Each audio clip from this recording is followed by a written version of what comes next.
चलो स्टार्ट करते हैं। आरटीपी ऑफ एसएमपी वे 23 का आरटीपी हम लोग फटाफट कर लेते हैं। ठीक है, टोटल कितने क्वेश्चन है? 15 क्वेश्चन हम लोग फटाफट इसमें से कर लेंगे, ज्यादा कुछ टाइम नहीं लेंगे इसमें। जो सेम क्वेश्चन है, जो क्वेश्चन मॉड्यूल में है और जो क्वेश्चन आरटीपी में भी सेम टू सेम है, तो वो क्वेश्चन मैं यहाँ पे नहीं कराऊंगा क्योंकि उसमें अलग से टाइम जाएगा। ठीक है, बड़े बड़े क्वेश्चन है उसमें टाइम जाएगा, तो मैं क्या करूंगा वहां पे रेफरेंस दे दूंगा कि ये मैंने इस चैप्टर में यहाँ पे टाइम के साथ दे दूंगा कि इतने टाइम पे मैंने देखा, डायरेक्ट वहां पे क्लिक करके देख लेना वहां से। ठीक है, क्योंकि यहाँ पे अननेसेसरी हम लोग टाइम यहाँ पे वेस्ट नहीं कर सकते और हमारे पास टाइम है भी नहीं। चलो देखो, लास्ट से स्टार्ट करते हैं, क्वेश्चन नंबर 15 से फटाफट करेंगे, ज्यादा कुछ टाइम वेस्ट नहीं करेंगे। और हो सके मैं सॉल्व जहां पे मैं यहीं पे सॉल्व करा दूंगा क्योंकि टाइम नहीं अलग से मेरे पास, तो मैं यहीं पे सॉल्व कर दूंगा। मेरे को लगेगा कि इसको अलग से सॉल्व करें तो मैं सॉल्व करूंगा। ठीक है, समझ में अच्छे जाएगा, इतना मेरा गारंटी है। ठीक है, चलो आ जाओ स्टार्ट करते हैं। क्वेश्चन नंबर 15 प्राइसिंग डिसीजन का क्वेश्चन है। ऐसा एग्जाम में नहीं देखा कि प्राइसिंग डिसीजन क्वेश्चन है, हमको कुछ समझना पड़ेगा। चलो पढ़ते हैं। The Research and Development Wing of Electronics Limited has developed a new kind of energy efficient inverter motor with 5-star rating from Bureau of Standards of Energy for use in industrial generator। ठीक है, कुछ तो बता रहा है information, काम का नहीं है। The initial trials noted that it would take, यहाँ से काम की चीज है। ठीक है, it would take 10 hours for the first motor। बोला कि एक मोटर बनाने के लिए इसको कितना टाइम लगेगा? 10 hours लगेगा। ठीक है, इसको एक मोटर बनाने के लिए 10 hours लगेगा, काम की चीज अपनी।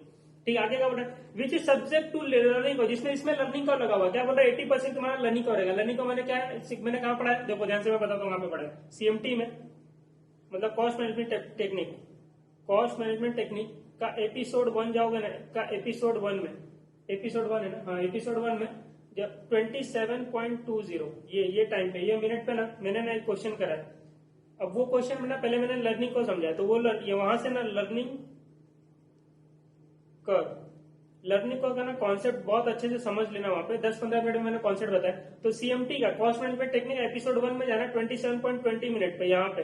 ठीक है, इतने मिनट पे, यहाँ टाइम स्टेज में देख लेना, इलस्ट्रेशन कुछ तो होगा। 27.20 मिनट्स में जाना, लर्निंग का कॉन्सेप्ट बहुत अच्छे से बताया वहां पे। एक बार लर्निंग का कॉन्सेप्ट समझ लेना, विदाउट कॉन्सेप्ट क्वेश्चन कोई सॉल्व ही नहीं कर पाएगा एग्जाम में। ठीक है, समझा? अगर कॉन्सेप्ट नहीं आता रहेगा तो ये क्वेश्चन नहीं सॉल्व कर पाएगा। क्यों? मैं बताता हूँ क्यों। देखो यहाँ पे क्या बोल रहा है। अब आते क्वेश्चन पे वापस से। ठीक है, यहाँ पे तुम्हें बताऊंगा, लेकिन एकदम डीप में नहीं, क्वेश्चन सॉल्व हो जाएगा तुम्हारा। देखो, the initial trials noted that it would take 10 hours for the first motor. क्या बोल रहा है कि एक मोटर बनाएगा, फर्स्ट मोटर बनाएगा तो तुमको कितना आवर्स लगेगा? 10 आवर्स लगेगा। ठीक है, 10 आवर्स लगेगा। आगे क्या बोल रहा है? Which is subject to 80% learning को, जिसमें लर्निंग को लगा 80%। लर्निंग का मैंने क्या समझा था कि जैसे तुमने आज कोई एक फर्स्ट टाइम तुम न्यू एम्प्लॉय कहीं पे एम्प्लॉय हुए। ठीक है, अब वहां पे तुमने काम किया तो फर्स्ट यूनिट बनाने के लिए तुमको लगा 10 आवर्स। ठीक है, नेक्स्ट दिन आओगे, नेक्स्ट डे आओगे तुम, तो क्या सेम एक प्रोडक्ट बनाने के लिए सेम आवर्स लगेगा? 10 आवर्स ही लगेगा? नहीं ना, तुमको एफिशिएंसी तुम्हारी बढ़ गई, तुमको चीजें समझ गई, तुम्हारा लर्निंग बढ़ गया होगा, तो तुम उसका यूज करो ना। लर्निंग का यूज करोगे तो नेक्स्ट टाइम क्या हो सकता है, तुमको 9 घंटा लगे, फिर हो सकता है कि 8.5 घंटा लगे, ऐसे धीरे धीरे कम होगा। तो दिस इज डिपेंड्स ऑन तुम्हारा लर्निंग का क्या परसेंटेज है। ठीक है, तो तुम्हारा जैसा लर्निंग का होगा वैसे भी तुम्हारे आवर्स रिड्यूस होंगे। ठीक है, और एक ऐसा टाइम आएगा कि बस उसके टाइम उतना एक फिक्स टाइम हो जाएगा कि अब बस हाँ इतना ही कम हो सकता है, उससे कम तो टाइम नहीं हो सकता। ऐसा होगा कि और बन गया रहेगा यूनिट, ऐसा नहीं होगा ना। तो एक टाइम हो जाएगा कि हाँ चलो अब फर्स्ट एक यूनिट बनाने के लिए 5 घंटा लगेगा। ठीक है, 5 घंटा, 4.5 घंटा, 4 घंटा लगेगा। ठीक है, उससे कम नहीं होगा। ठीक है, उससे कम अब नहीं होने वाला। तो ये तुम्हारा लर्निंग का इफेक्ट खत्म हो गया, ऐसा होता है। ठीक है, ये पूरा मैं लर्निंग में बताया। ठीक है, यहाँ पे देखते हैं अभी। फर्स्ट मोटर बनाने के लिए 10 आवर्स लगेगा और लर्निंग का तुम्हारा 80% करेगा।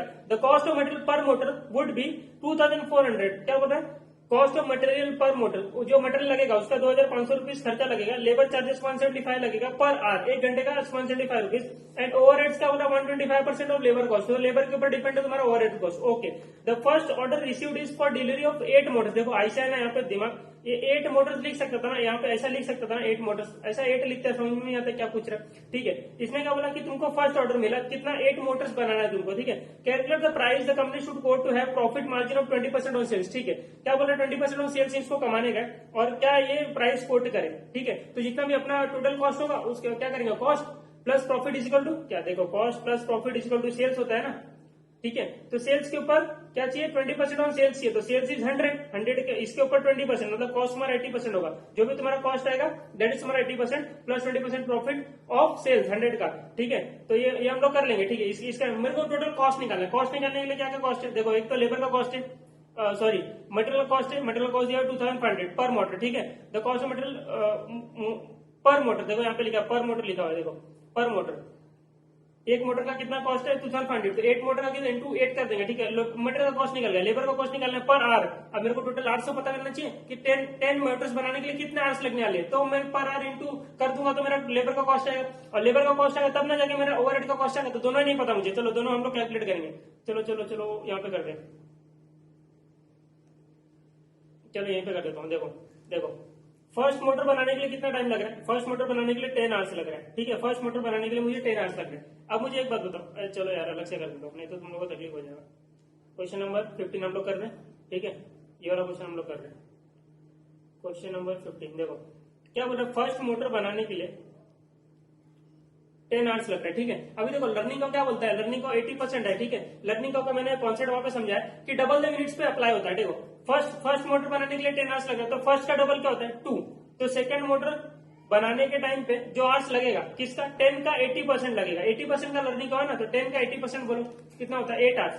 8 आवर्स, तो 8 hours is average hours. Average hours मतलब first unit and second unit, total दो यूनिट बनाने के लिए, टोटल ये टोटल है ना 2 यूनिट, तो टोटल 2 यूनिट बनाने के लिए बोल रहा है एवरेज आवर्स तुमको 8 आवर्स लगेगा। एवरेज आवर्स 8 आवर्स लगेगा, मतलब 2 यूनिट बनाने के लिए कितना आवर्स लगेगा 16 आवर्स लगेगा। ये एवरेज आवर्स होता है, ये कभी ना ये कॉलम जो होता है एवरेज आवर्स होता है। मैंने अच्छे से कॉन्सेप्ट बताया वहां पे एक बार देख लेना आप लोग, तो अच्छे से आ जाएगा, ठीक है। अब देखो फिर डबल यूनिट्स पे वापस से तुम्हारा लर्निंग का अप्लाई होगा, तो 2 का डबल क्या होता है 4, ठीक है 4 होता है। तो 4 मोटर्स बनाने तक तुमको कितना एवरेज आवर्स लग जाएगा, तो 8 का 80%, 8 का 80% निकालो, 8 का 80% कितना होगा 6.4, तो 6.4 is average hours. Still 4 unit, total 4 unit बनाने तक 6.4 आवर्स लग रहे हैं हर एक यूनिट को, मतलब टोटल 4 यूनिट बनाने के कितने आवर्स लगेंगे 6.4 इंटू 4 यूनिट बने ना, ये एवरेज आवर्स है एक यूनिट का, तो 6.4 इंटू 4, तो टोटल 25.6 आवर्स लग गए, ठीक है। ये एवरेज आवर्स बताता है तुमको, ठीक है, लर्निंग का वाला।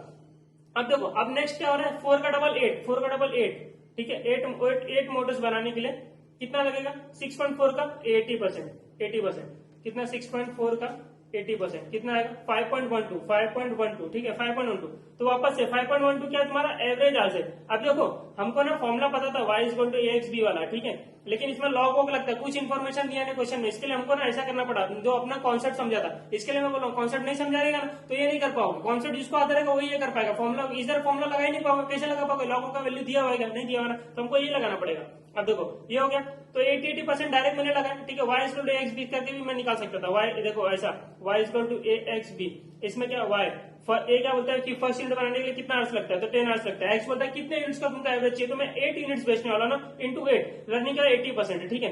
अभी क्या बताएगा 80% पे कितना लर्निंग इफेक्ट है, नहीं बताया ना, -0.322 जो भी रहता है नहीं दिया हुआ है ना, तो कैसे करोगे, नहीं कर पाओगे, ठीक है। खत्म हो गई बात यहाँ पे, तो नहीं कर पाओगे तो क्या करेंगे ऐसे ही करेंगे, ठीक है। तो ऐसा हमको बताना पड़ेगा। देखो फर्स्ट यूनिट बनाने के लिए 10 आवर्स लग रहे हैं, ये एवरेज आवर्स होता है, ठीक है, एवरेज आवर्स, और इसका डबल मतलब 2 यूनिट्स बनाने का कितना, इसका 80% कितना होगा, दैट इज हमारा 8 आवर्स, ठीक है। फिर इसका डबल, तो वो मैंने यहाँ पे किया तो वापस ही कर रहा हूँ, ठीक है। तो देखो ये एवरेज आवर्स हो गया, ये तुम्हारा एवरेज आवर्स हो गया ना 5.12 अप टू 18। मुझे बेचना कितना, मुझे बेचना भी तो 80 यूनिट्स है। देखो ना यहाँ पे मुझे बेचना कितना है, देखो ना 8 यूनिट से बेचना है ना, 8 मोटर से बेचना है ना मुझे, यहाँ पे देखो ना, यहाँ पे ध्यान से देखो 8 मोटर से बेचना है ना, 8 मोटर्स का ही तो पूछ रहा है, 8 मोटर्स ही बेचना है ना, तो 8 मोटर्स तक का मुझे आवर्स चाहिए कि टोटल 8 मोटर्स बनाने के लिए कितना आवर्स लगेगा। तो देखो 8 मोटर्स तक 5.12 इज एवरेज आवर्स, तो therefore total hours for 8 Motors क्या हो जाएगा 5.12 इंटू 8 मोटर्स ना, ये एवरेज आवर्स है ना, एक यूनिट का, ये फॉर्मुला से निकालोगे तो आ जाएगा, ठीक है। तो 8 इंटू 5.12, तो टोटल आवर्स तुमको लगेगा 40.96 आवर्स, ठीक है। अब मैं आता हूँ कॉस्ट पे, टोटल कॉस्ट निकालता हूँ। देखो टोटल पर्टिकुलर्स देखो पर्टिकुलर्स में क्या मटेरियल कॉस्ट, मटेरियल क्या बोल रहा है कि कितना रुपीज लग रहा है। देखो क्वेश्चन कहाँ था यार, यहाँ पे था, देखो क्वेश्चन क्या बोल रहा था, बहुत गंदा हो गया, हाँ यहाँ पे देखो क्वेश्चन बोल रहा है कि किधर हाँ 2500 रुपीज लग रहा है पर मोटर, ठीक है, 2500 पर मोटर। तो मुझे चाहिए मटेरियल का कॉस्ट, तो इंटू 8 इंटू 2500, 8 मोटर्स बेच रहा हूँ ना, तो 2500 इंटू 8 दैट इज 20,000, ठीक है। 20,000 अब लेबर का आप मैं निकाल सकता हूँ कि 8 मोटर्स बनाने के लिए आवर्स कितने लग रहे हैं 40.96 आवर्स लग रहे हैं, तो अभी तक समझ गया होगा 40.96 इंटू पर आवर का रेट क्या 175 रुपीज है ना, 175 रुपीज है पर आवर का रेट, 175 है, 175 इंटू 40.96, क्वेश्चन में देख लो 7168, ठीक है। और क्या बोला वेरिएबल ओवरहेड वेरिएबल ओवरहेड का क्या बोला था कि ये डिपेंड है लेबर के ऊपर। लेबर क्या बोलता है 125% ऑफ लेबर कॉस्ट। ओवरहेड जो है 125% ऑफ लेबर कॉस्ट। तो लेबर कॉस्ट मेरा क्या है, ये है ना मेरा लेबर कॉस्ट 7168। तो 7168 का 125%, ठीक है। तो ये मेरा आ जाएगा 7168 इंटू 125%, 8960, ठीक है 8960। और कोई कॉस्ट है क्या, और कोई कॉस्ट बचा क्या?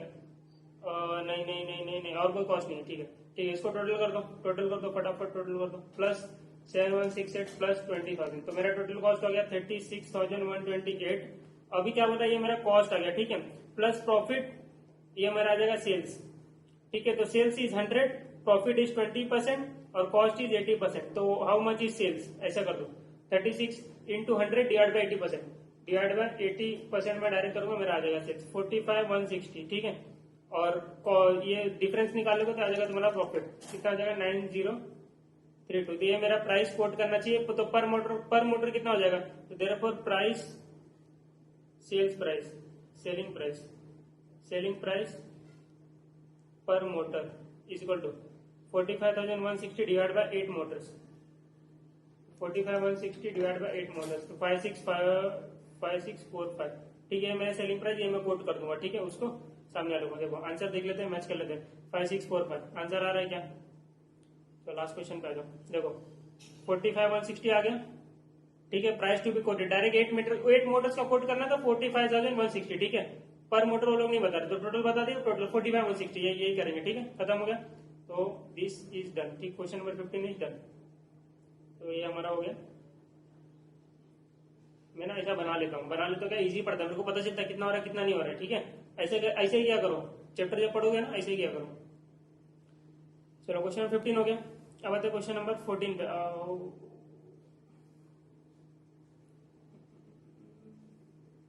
14 पेरेटो एनालिसिस। पेरेटो से सेम क्वेश्चन मैंने कहा करा था, मैंने यहाँ पे लिखा है, कहाँ पे करा मैंने, इलस्ट्रेशन नंबर 1, ऐसे कौन सा चैप्टर में जाओगे, सीएमटी के एपिसोड नंबर 1 में जाना, ठीक है। सीएमटी के cost management technique episode number 1 में जाना। बहुत सिंपल क्वेश्चन है, कुछ देखने की जरूरत भी नहीं, आप लोग का आता होगा मुझे लगता है। इलस्ट्रेशन मॉड्यूल का इलस्ट्रेशन नंबर 5 मैंने करा है, ठीक है। कहाँ पे मिलेगा, तुमको टाइमिंग दे देता हूँ, 1:16:20, यहाँ पे जाके मिल जाएगा, ठीक है। तो ये तुम्हारा एड्रेस हो गया, क्वेश्चन 14 हो गया, डन, ठीक है। सेम पेरेटो एनालिसिस मैंने कराया।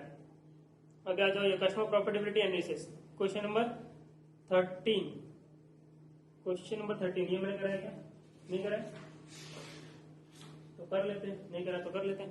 चलो आ जाओ कर लेते हैं इसको, ठीक है। क्या बता, JA limited manufactures weighing machines of standard size and sells its product to two industrial customer, namely MT Limited and KG Limited। दो कोई क्या कर रहा है, अपना अपना माल बेच रहा है। To a dealer MG Bros having shops in different cities। ये शायद करवाया होगा, ठीक है कर लेते हैं। The maximum retail price per unit of weighing machine is 11,000 and per unit average cost of production is 5,500। 40% is general fixed overhead cost, ठीक है। The finance officer has been asked to undertake a customer profitability analysis and calculate the compare the profit margin and customer। देखो profit margin compare करने के लिए बोल रहा है पर कस्टमर, ठीक है। Before deducting general fix overhead to know about the real cost करने, तो कस्टमर प्रॉफिटेबिलिटी का क्वेश्चन है। तो हम लोग ये कौन से चैप्टर में पढ़ते थे, SY strategic analysis of operating income. Operating income है ना, तो हम क्या कर रहे हैं, एनालिसिस कर रहे हैं कि कौन सा कस्टमर हमको ज्यादा बेनिफिट दे रहा है, तो वो हमको निकालना है। डिलीवरी कॉस्ट दिया है 200 रुपीज लगता है पर किलोमीटर। इमरजेंसी डिलीवरी अगर देना है तो 21,000 लिखता है पर डिलीवरी, ठीक है। ये 200 rupees per kilometre. Order processing cost, एक ऑर्डर का हमको कितना खर्चा लगता है, 6,000 रुपीज लगता है। Special discount, specific discount and sales commission as per negotiation बात होगी तो होगी है। Product advertisement cost, actual cost लगता है जो लगा। अब देखो यहाँ पे क्या बोले, identify most profitable customer basis on calculation. अब देखो मैं कैसे करूँ, मैं सॉल्व करूँ, सॉल्व करने का देखो टाइम नहीं, टेबल बनाएंगे बहुत टाइम लगेगा। मैं क्या करता हूँ, डायरेक्ट ऐसे के आंसर में आप लोगों को करा देता हूँ, समझ में आएगा, टेंशन मत लो। क्वेश्चन नंबर ये था ना,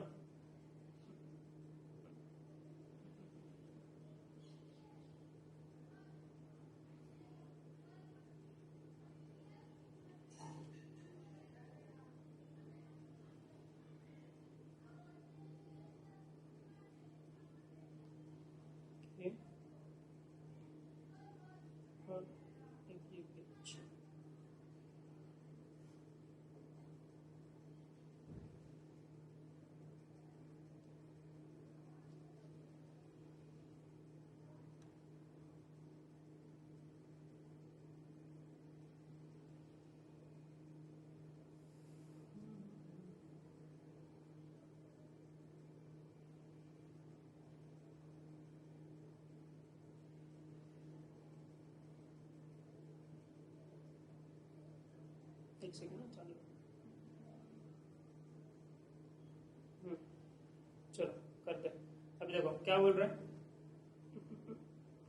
क्वेश्चन क्वेश्चन क्वेश्चन क्वेश्चन, इधर तो और टाइम वेस्ट होता है।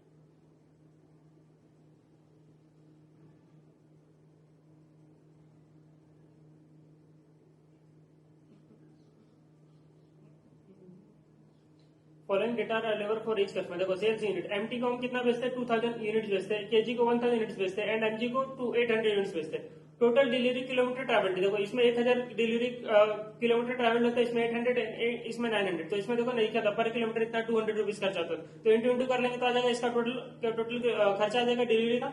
नंबर ऑफ इमरजेंसी डिलीवरी, जिसमें इमरजेंसी ले इंटू 21,000 कर दो, पर इमरजेंसी डिलीवरी 21,000 रुपीज का तुम्हारा खर्चा आता है। तो इंटू कर दोगे तो कॉस्ट आ जाएगा। ऑर्डर प्रोसेसिंग कॉस्ट इंटू कर दोगे, ऑर्डर प्रोसेसिंग कॉस्ट आ जाएगा। स्पेसिफिक डिस्काउंट हमने क्या दिया, परसेंटेज ऑफ सेल्स रेवेन्यू, तो सेल्स रेवेन्यू के ऊपर 25% डिस्काउंट, 20% एंड 15% डिस्काउंट दे देंगे। Sales commission, percentage of sales revenue, तो ये भी परसेंटेज ऑफ सेल्स रेवेन्यू है। फिर एडवर्टाइजमेंट कॉस्ट जितना इतना लगा, ठीक है। फिर क्या सारी चीजें माइनस कर दोगे, खत्म हो जाएगी बात। देखो सेल्स निकालना, तो कितना सेल्स 2000 यूनिट्स, ठीक है। और हम बेच कितने मेरे इसमें यहाँ पे दिया, maximum retail price 11,000 per unit है, एंड 11,000 रुपीज हम सेल्स 11,000 रुपीज में बेच रहे, ठीक है। एक यूनिट को 11,000 इंटू कितना, एमटी को 2000 यूनिट बेच रहे, 2000 यूनिट बेच रहे ना, इंटू 2000, तो इसका सेल्स आ जाएगा 22 लैक्स। देखो 22 लैक्स यहाँ पे आया होगा, सोल्यूशन में लोग ने लिखा होगा। कहा है भाई सोल्यूशन किधर है, ये क्या कर रहा है बीच में।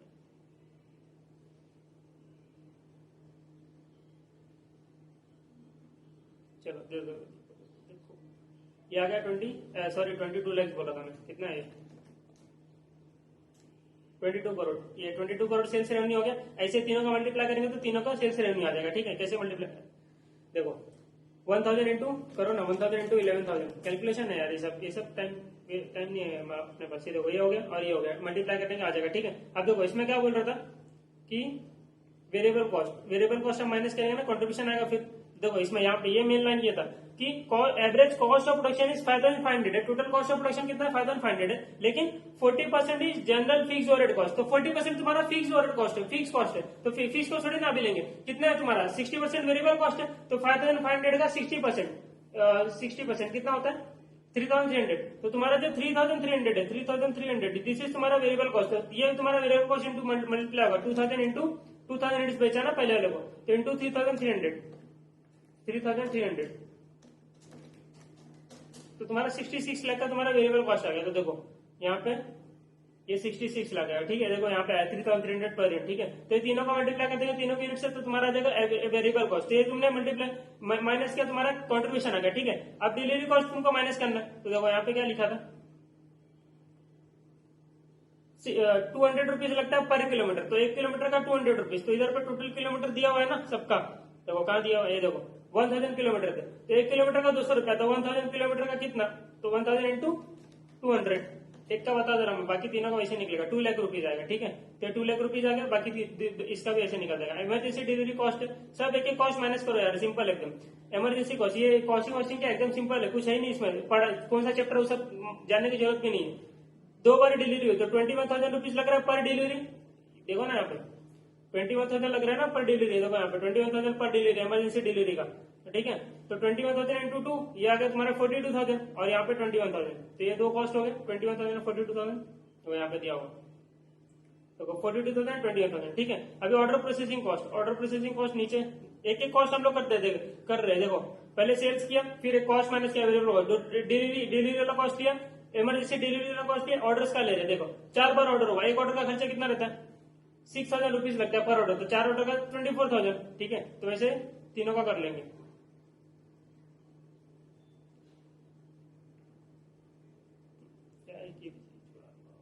ये देखो यहाँ पे 24,000 12,000 48,000 ऑर्डर कॉस्ट हो गया। अभी स्पेसिफिक डिस्काउंट कितना दे रहा है 25% दे रहा है सेल्स रेवेन्यू को 25%। देखो यहाँ पे सेल्स रेवेन्यू कितना था 2 करोड़ 20 लाख था ना, 2 करोड़ 22 कितना था 2 करोड़ 22 लाख 2 करोड़ 20 लाख का 25%, तो कितना डिस्काउंट मिलेगा 55 लाख का डिस्काउंट मिलेगा। तो देखो 55 लाख का डिस्काउंट, ऐसे तीनों के ऊपर डिस्काउंट कर देना, ठीक है। सेल्स कमीशन में तुम्हारा सेल्स का परसेंटेज था, तो जो परसेंटेज दिया अप्लाई कर दिया हमने यहाँ पे, ठीक है। सिंपल, यहाँ पे कितना दिया हुआ है देखो ना, यहाँ पे सेल्स कमीशन 15%, 10% एंड 5%। तो सेल्स कमीशन ले लो, 15% ले लो पहला। तो कितना है सेल्स, 2 करोड़ 20 लाख है ना, 2 करोड़ 20 लाख का 15% 33 लाख, तो आ गया ना 33 लाख, वही दिया ना सेम टू सेम। ठीक है, एडवर्टीजमेंट कॉस्ट जो एक्चुअल दिया वही वही यहाँ पे डाल दिया। ठीक है, सारी चीजें हमने क्या कर दी, माइनस कर दी। अब माइनस कर दी तो क्या आ गया यहाँ पे तुम्हारा प्रॉफिट पर कस्टमर आ गया। ठीक है, प्रॉफिट पर कस्टमर आ गया। ठीक है, प्रॉफिट पर कस्टमर आ गया ना। फिक्स कॉस्ट क्यों क्यों लेंगे, फिक्स कॉस्ट थोड़ी ना तीनों तीनों के लिए, पूरा कंपनी ओवरऑल कंपनी है ना, इसके लिए फिक्स कॉस्ट यहाँ पे नहीं लेते, इसके लिए तो वेरिएबल कॉस्ट लिया हमने यहाँ पे। ठीक है, ये सारी चीजें हो गई। अभी प्रॉफिट पर कस्टमर आ गया तीनों का। अभी प्रॉफिट क्या करेंगे, प्रॉफिट डिवाइड बाय तुम्हारा कितना सेल्स के ऊपर कितना परसेंट है, 54, 59 डिवाइड बाय तुम्हारा 2 करोड़ 20 लाख, 0.24.81%। तो ये तुम्हारा आ गया। ये कैसे निकला प्रॉफिट मार्जिन, प्रॉफिट अरे आता है ना प्रॉफिट डिवाइड बाय सेल्स, ये करोगे तो प्रॉफिट मार्जिन आ गया। तीनों का परसेंटेज आ गया, तीनों का रैंकिंग दे दिया, कौन सा फर्स्ट नंबर है। देखो यहाँ पे स्टार में before deducting general fixed cost, तो इसमें फिक्स कॉस्ट नहीं डिडक्ट की है। ठीक है, तो ये तुमको इसमें बता दिया एमजी प्रोजेक्ट मोस्ट प्रॉफिटेबल, इतने बताने का था, खत्म हो गया क्वेश्चन। कुछ था क्या इसमें, नहीं था ना, सिंपल प्लस माइनस करने का, प्लस माइनस तो करने आता है, बचपन से हम लोग कर रहे हैं। अब देखो यहाँ पे आ जाओ, ये क्वेश्चन आ जाओ, क्वेश्चन नंबर 12 करते हैं, बहुत इंपॉर्टेंट क्वेश्चन है, अच्छा क्वेश्चन है, थोड़ा दिमाग लॉजिक वाला क्वेश्चन है। क्वेश्चन नंबर 14 डन, 13 डन, 12 करते हैं, 12 भी डन, पहले लिख देता मैं डन। चलो आ जाओ क्वेश्चन नंबर 12 पे। क्या बोल रहे हैं, the following are the income statement of two firms in the same industry. ठीक है, WG एंड WD दिया हुआ है। ठीक है, क्या बोल रहे हैं, identify the strategy cost leadership versus differentiation followed by two firm, justify और क्लासिफिकेशन। बोल रहे हैं कौन सा स्ट्रेटेजी ये लोग फॉलो कर रहे हैं। देखो मेरा सिंपल एक लॉजिक रहता है कि जो जो जो जो तुम्हारा कौन सा डिफरेंशिएशन यूज कर रहा है, जो डिफरेंशिएशन मतलब जो एकदम डिफरेंट दिखा रहा है अपने प्रोडक्ट को, कॉस्ट लीडरशिप और डिफरेंशिएशन दो तरह की स्ट्रेटेजी होती है। ठीक है, अभी उसमें किसमें सुपीरियर गेन एडवांटेज, तुमको कॉम्पिटेटिव एडवांटेज गेन करना है, तो उसके लिए दो स्ट्रेटेजी होता है। एक होता है cost leadership strategy, first chapter में पढ़ा हुआ है। ठीक है, फर्स्ट चैप्टर में है ये कॉस्ट लीडरशिप स्ट्रेटेजी, एंड तुम्हारा दूसरा होता है डिफरेंशिएशन स्ट्रेटेजी। अभी देखो कॉस्ट लीडरशिप स्ट्रेटेजी में क्या होता है कि हम लोग कॉस्ट के बेसिस पे गेम खेलते हैं मार्केट में, कि कॉस्ट हम अपना कम करेंगे, उसके थ्रू मार्केट को कैप्चर करेंगे। ठीक है, डिफरेंशिएशन स्ट्रेटेजी में क्या बोलता है कि हमको क्या करना है, अपने प्रोडक्ट को एकदम यूनिक दिखाना, ताकि कस्टमर को ऐसा लगे कि ये चीज का मैं एक्स्ट्रा पैसा भी दे सकता हूँ। ठीक है, वो एक्स्ट्रा पैसा देने के लिए रेडी रहेगा कि भाई ये चीज है 100 की, लेकिन इसका वैल्यू 200 तक होना चाहिए, मतलब मुझे इतना अच्छा लगा ये प्रोडक्ट। जैसे आईफोन हो गया, आईफोन एकदम अलग है। ठीक है, उसको वो डिफरेंशिएशन स्ट्रेटेजी करता है, एकदम प्रीमियम प्राइस लेके आता है, फिर धीरे धीरे करके कम कर देता है। ठीक है, लेकिन स्टार्ट में क्या करता है कि उसका जो रिसर्च एंड डेवलपमेंट वो खर्चा, वो सारे खर्चा मतलब क्या करता है, तुमसे रिकवर करता है। वो डिफरेंट प्रोडक्ट ला रहा है तो वो तुमको तुमसे प्रीमियम प्राइस चार्ज करेगा। ठीक है, तो उसके थ्रू एक तुम मार्केट कैप्चर कर सकते हो, तो तुम अपना कस्टमर को कॉस्ट के थ्रू अपना कॉस्ट कम करके मार्केट कैप्चर कर सकते हो। अब तुमको कितना कॉस्ट कम करना है कि तुम्हारा सेलिंग प्राइस उतना हो जितना तुम्हारा सारे मार्केट में तुम्हारे मार्केट कॉम्पिटिटर्स हो, उनसे तुम्हारा कम होना चाहिए प्राइस, तो जाकर तुम कॉस्ट लीडरशिप कर सकते हो, क्योंकि तुम कॉस्ट में लीडर हो। ठीक है, अब देखो सिंपल है, अगर तुम डिफरेंशिएशन स्ट्रेटेजी अडॉप्ट करोगे तो तुम्हारा जो कंट्रीब्यूशन होगा बहुत हाई रहेगा। क्यों, तुम्हारा प्राइसिंग ज्यादा है ना, तुम्हारा प्रीमियम प्राइस तुम चार्ज कर रहे हो, तो तुम कस्टमर से ज्यादा रिकवर कर पा रहे हो। ठीक है, तुम ज्यादा रिकवर कर पा रहे हो तो तुम्हारा कंट्रीब्यूशन टू सेल्स रेशियो क्या होगा, ज्यादा होगा। ये तुम्हारा एक पहचान होता है किसका, डिफरेंशिएशन स्ट्रेटेजी है, तुमको इससे तुमको पता चलेगा। ठीक है, तुम्हारा प्रॉफिट तुम्हारा जो रहेगा टू सेल्स वो तुम्हारा ज्यादा रहेगा, तो इसमें जिस फर्म का कंट्रीब्यूशन टू सेल्स रेशियो ज्यादा रहेगा वो डिफरेंशिएशन फॉलो कर रहा है, जो तुम्हारा प्रॉफिट टू सेल्स ज्यादा रहेगा वो डिफरेंशिएशन फॉलो कर रहा है, और वो जो जिसका कम रहेगा कंपेयर टू जो भी दूसरे फर्म के कंपेयर में, तो वो तुम्हारा कॉस्ट लीडरशिप फॉलो कर रहा है। सिंपल है, तो देखो इसमें देखो ये 22 लाख का रेवेन्यू, वेरिएबल कॉस्ट 9,90,000, 12,10,000 तुम्हारा कंट्रीब्यूशन टू मार्जिन है। ठीक है, अब देखो मुझे ये बताओ कंट्रीब्यूशन टू सेल्स कितना रेशियो आ रहा है, कंट्रीब्यूशन टू सेल्स कितना रेशियो आ रहा है, इसका पीवी रेशियो मतलब इसी को बोलते हैं contribution to sales ratio. PV ratio इसका कितना है, 12,10,000 डिवाइड बाय तुम्हारा 22 लाख सॉरी। ठीक है, तो देखो ये 12,10,000 का कंट्रीब्यूशन क्या कर रहा है, अर्न कर रहा है 22 लाख का सेल्स करके, तो कितना परसेंट अर्न कर रहा है, 12,10,000 डिवाइड बाय 22 लाख, तो दिस इज 55%। ठीक है, 55%। और सामने वाला का कितना है, बाजू वाले का देखो इधर पे, इसका कितना है 40, इसका 70,60,000 डिवाइड बाय 44 लाख, तो कितना आ जाएगा 70,60,000 डिवाइड बाय 44 लाख, क्या आ जाएगा तुम्हारा 40%। ठीक है, तो देखो इसका कम है इसका ज्यादा है, तो कौन डिफरेंशिएशन फॉलो कर रहा है, कौन डिफरेंशिएशन स्ट्रेटेजी अडॉप्ट किया हुआ है, डब्ल्यूजी डिफरेंशिएशन अडॉप्ट किया हुआ है। ठीक है, इससे समझ में आ जाता मुझे, समझा नहीं समझा।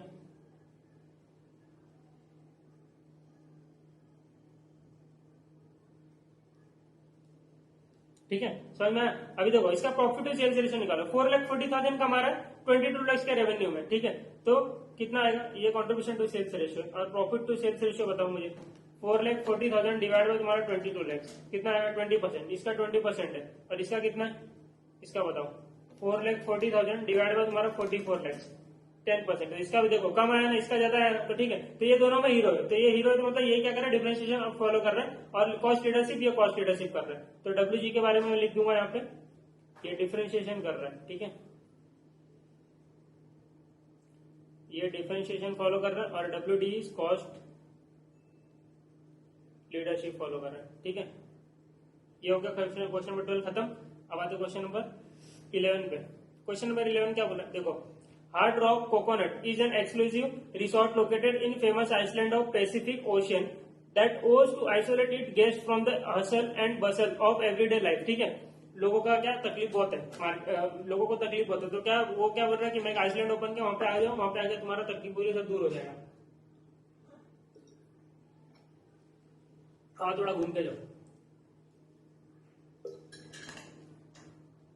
ठीक है, it's leading principle is all contemporary amenity wrapped in old world charisma, ठीक है, each of the resort 18 villas has separate them like castle, ठीक है, कैस्टल, मैजेस्टिक, एम्बेसडर, रॉयल, कोचेट, क्या क्या लिखा है, कोकोनट 11, ठीक है, etcetera, and guest often ask for specific villa when they make reservations, luxurious accommodation spanning 2 floors, since it is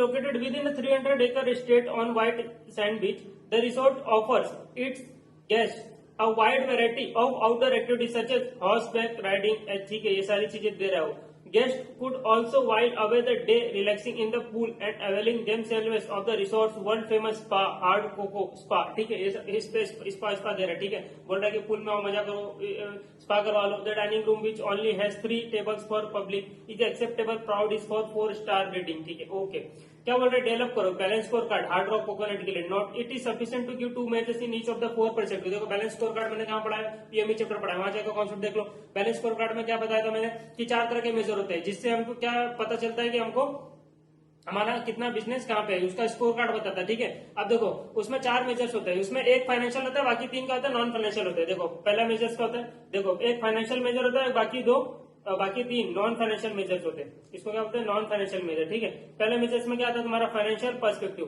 कि हम इसमें क्या बताते हैं कि हम शेयर होल्डर को क्या कमा के दे रहे हैं, शेयर फाइनेंशियल पर्सपेक्टिव, उसको क्या हम बेनिफिट दे रहे हैं, 3 नॉन फाइनेंशियल मेजर होते हैं, उसमें क्या क्या आता है तुम्हारा, एक क्या क्या आता है, सॉरी फाइनेंशियल पर्सपेक्टिव, फिर इसके अंदर तुम्हारा 3 पर्सपेक्टिव आता है, क्या आता है, भूल गया मैं, याद करना जरूर को, कस्टमर पर्सपेक्टिव आता है, ठीक है, फिर बाद में एक इंटरनल पर्सपेक्टिव, फिर एक लर्निंग एंड ग्रोथ पर्सपेक्टिव, ठीक है, याद तो सब रहता है,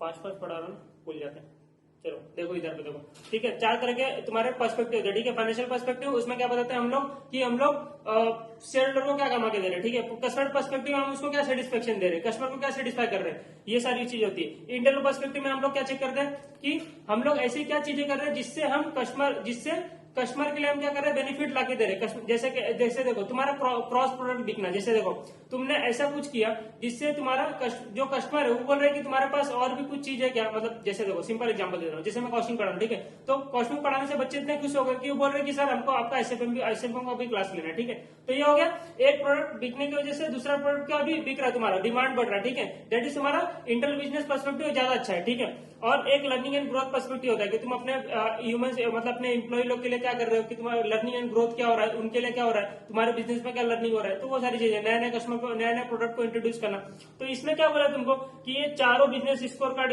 बैलेंस स्कोर कार्ड के चारों चीजें बताओ तुम, और मेजर्स दो कि क्या मेजर्स होंगे जिससे हम ये चेक करेंगे, तो फाइनेंशियल मेजर्स के लिए कैसे मेजर करोगे कि तुम्हारा फाइनेंशियल पर्सपेक्टिव अचीव हुआ है, कैसे मेजर करोगे, तुम्हारा रिटर्न ऑन क्या इन्वेस्टमेंट तुम्हारा बढ़ना चाहिए, ठीक है, रिटर्न ऑन इक्विटी तुम्हारा बढ़ना चाहिए, ये सारी चीजें बढ़ेगी, तुम्हारा एबीए बढ़ना चाहिए, इकोनॉमिक वैल्यू एडेड, तो ये सारी चीजें बढ़ेगी, तो क्या तुमको शेयर होल्डर तुम्हारे खुश होंगे, तो तुमने शेयर होल्डर को खुश कर दिया, दैट इज तुम्हारा फाइनेंशियल पर्सपेक्टिव अचीव हो गया। कस्टमर पर्सपेक्टिव कैसे अचीव करोगे, तुम्हारे नंबर ऑफ कस्टमर बढ़ रहे हैं, ठीक है, कस्टमर सेटिस्फाई हो रहे हैं तो उससे तुम्हारा कस्टमर पर्सपेक्टिव अच्छी हो रहा है, तुमको ये पता चलेगा क्वालिटी ऑफ गुड्स तुमको अच्छे से दे रहे हो, तो वो सारी चीजें। इंटरनल पर्सपेक्टिव में तुम क्या लिखोगे, तुम्हारा क्रॉस सेलिंग ज्यादा हो रहा है, क्रॉस सेलिंग हो रहा है प्रोडक्ट का, एक प्रोडक्ट बिकने से दूसरा प्रोडक्ट बिक रहा है, ठीक है। सेम क्वेश्चन एक क्वेश्चन मैंने कराया, ठीक है, बैंक के ऊपर क्वेश्चन था मॉड्यूल में, तो वो मैंने कराया इसमें, उसमें वैसे 4 पर्सपेक्टिव पूछा हुआ था।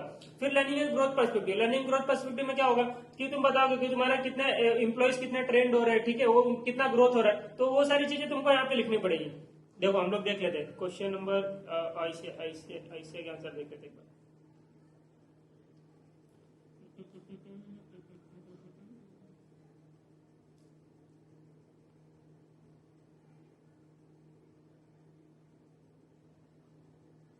देखो फाइनेंशियल पर्सपेक्टिव इसमें क्या लिखा है, देखो रेवेन्यू पर बिला तुम्हारा बढ़ रहा है, ठीक है, तो तुम्हारा रेवेन्यू बढ़ेगा तो ना रिटर्न ऑन इन्वेस्टमेंट बढ़ेगा, रिटर्न ऑन इक्विटी बढ़ेगा, और ईवीए तुम्हारा बढ़ रहा है, ठीक है। तो अपना दिमाग लगा के तुम लोग लिख सकते हो। कस्टमर पर्सपेक्टिव में क्या है, तुम्हारा परसेंटेज जो कस्टमर बढ़ रहे हैं, ठीक है, रिपीट कस्टमर भी बढ़ रहे हैं, तुम्हारे जो कस्टमर आए थे वापस से तुम्हारे पास वापस से आ रहे हैं, ठीक है। नंबर ऑफ कस्टमर कंप्लेंट तुम्हारे कम हो रहे हैं, तो ये तुम्हारा तो हो सकता है कस्टमर पर्सपेक्टिव तुम्हारा अच्छा हुआ है, ठीक है। इंटर बिजनेस में क्या बताओगे, तो सर्विस रेटिंग ऑफ स्पा, ठीक है, तुम्हारा स्पा का रेटिंग बढ़ना चाहिए, मैंने बोला तुम्हारा प्रोडक्ट ज्यादा अच्छा लगना चाहिए, इससे तुमको दूसरा प्रोडक्ट भी बिकना चाहिए, वो भी तुम क्रॉस सेलिंग में यहाँ पे लिख सकते हो।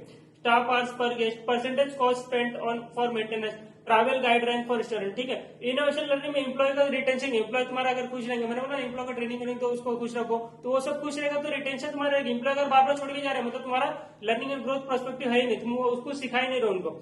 Number of new service offer, मैंने बोला नया प्रोडक्ट इंट्रोड्यूस करना, तो नंबर ऑफ न्यू सर्विस तुमने क्या लाया, तो तुम्हारा लर्निंग एंड ग्रोथ पर्सपेक्टिव आ जाएगा, ठीक है। तो question number 10 finish, done. Question number 11 done.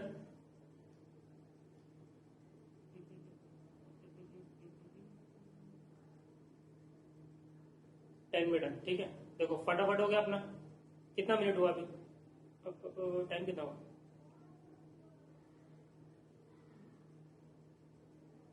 32 minute में हमने कर लिया।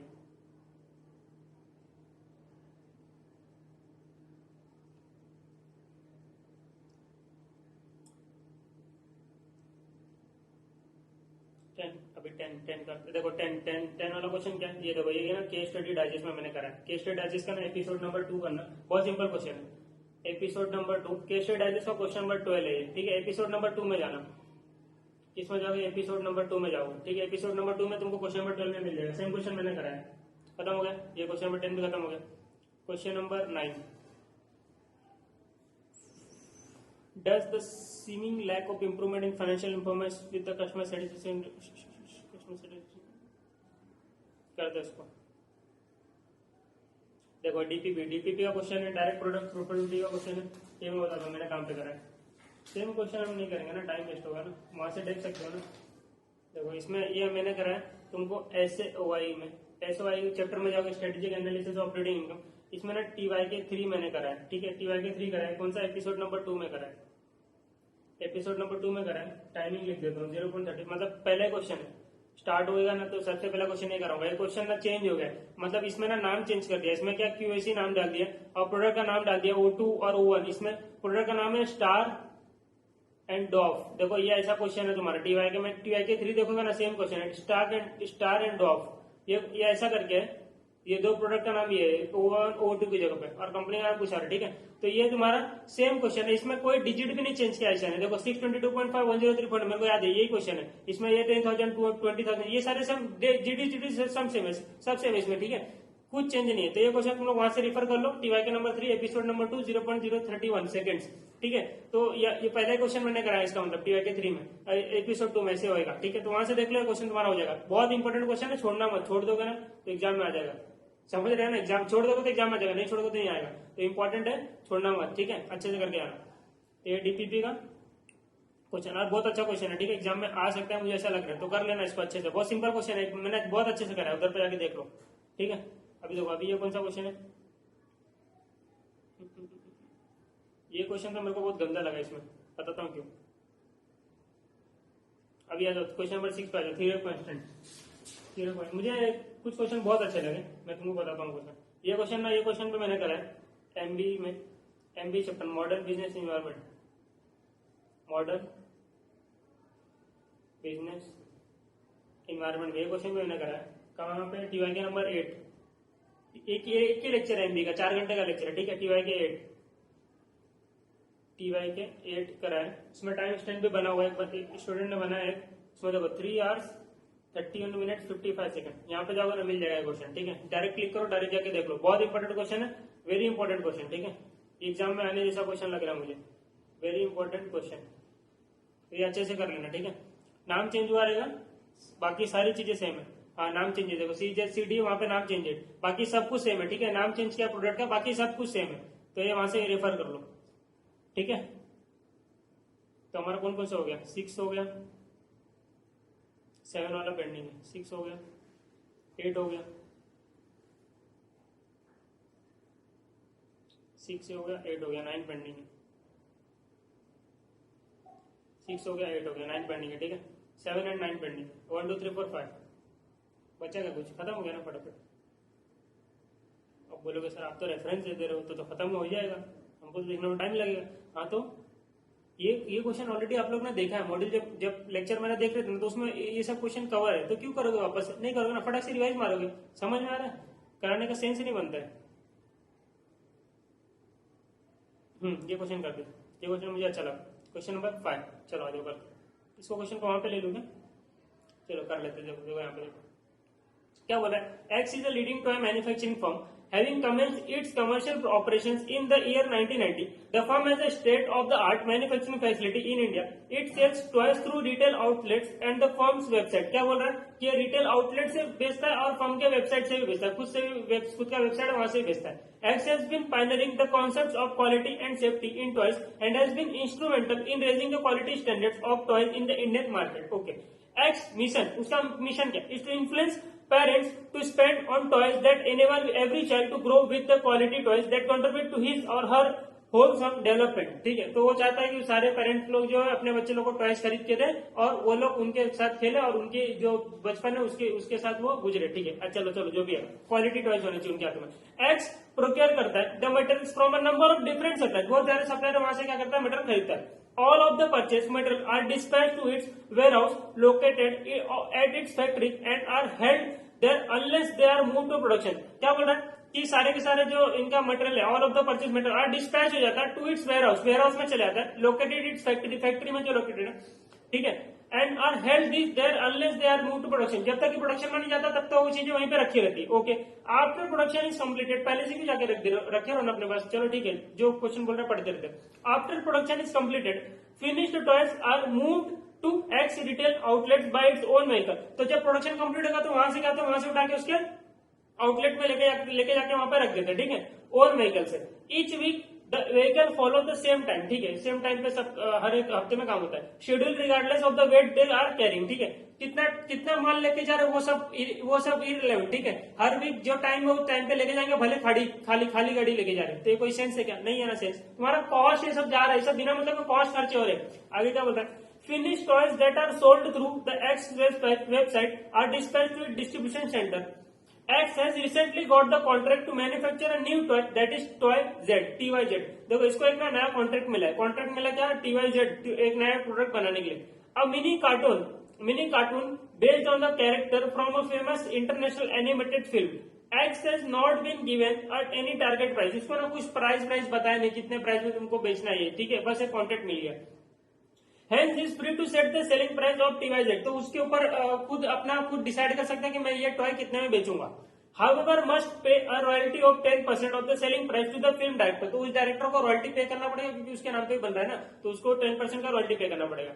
X is also planning to sell TYZ, मतलब toy Z, through its retail outlet. वो क्या बोलता है कि मैं वेबसाइट से ही बेचूंगा और मैं अपने आउटलेट से भी बेचूंगा, वो ऐसा सोच रहा है। X has decided to follow a target costing technique, वो क्या बोल रहा है, मैं टारगेट कॉस्टिंग यूज करूंगा फॉर टॉय जेड। अभी देखो टारगेट कॉस्टिंग मैंने तुमको क्या पढ़ा था टारगेट कॉस्टिंग में, कि हमको क्या करना पड़ता है, सेलिंग प्राइस डिसाइड करना लेता है और मार्जिन डिसाइड करना पड़ता है। तो ये दोनों में जो माइनस करूंगा तो मेरा क्या आ जाएगा, टारगेट कॉस्ट आ जाएगा, कितना मेरे को कॉस्ट रखना पड़ेगा, ठीक है। बाकी तुम कॉस्ट अपने हिसाब से डिसाइड कर लो, मतलब सेट करो कि तुम्हारा टारगेट कॉस्ट इतना ही होना चाहिए।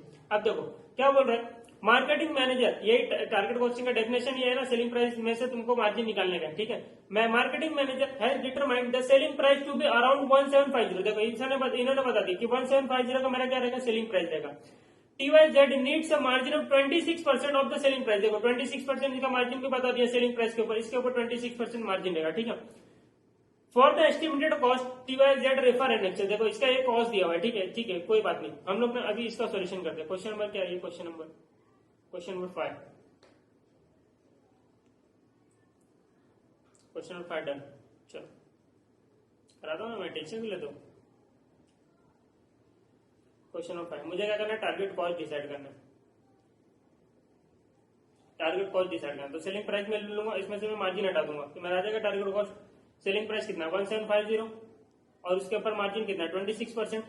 तो 1750 माइनस 26 सॉरी इंटू 26%, 1750 इंटू 26%, 455। ये तुम्हारा मार्जिन। और भी एक चीज है, देखो रॉयल्टी देना पड़ता था ना 10%, ये भी तो दोगे, तुम्हारा कॉस्ट है ना, रॉयल्टी देना पड़ेगा।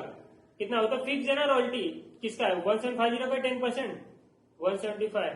तो ये दोनों माइनस, तुम्हारा कॉस्ट कितना होता है? 630, 1750, तुम्हारा कॉस्ट कितना? 1120 होता है। ये तुम्हारा टारगेट कॉस्ट है, तुम्हारा ये कॉस्ट होना चाहिए।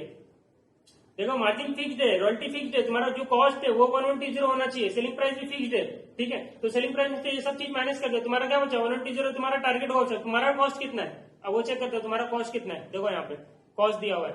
मटेरियल सी का कॉस्ट लगेगा, देखो तुमको टॉय बनाने के लिए कितना लगेगा। देखो इसमें क्या बोला? Discuss 3 primary activities of value chain.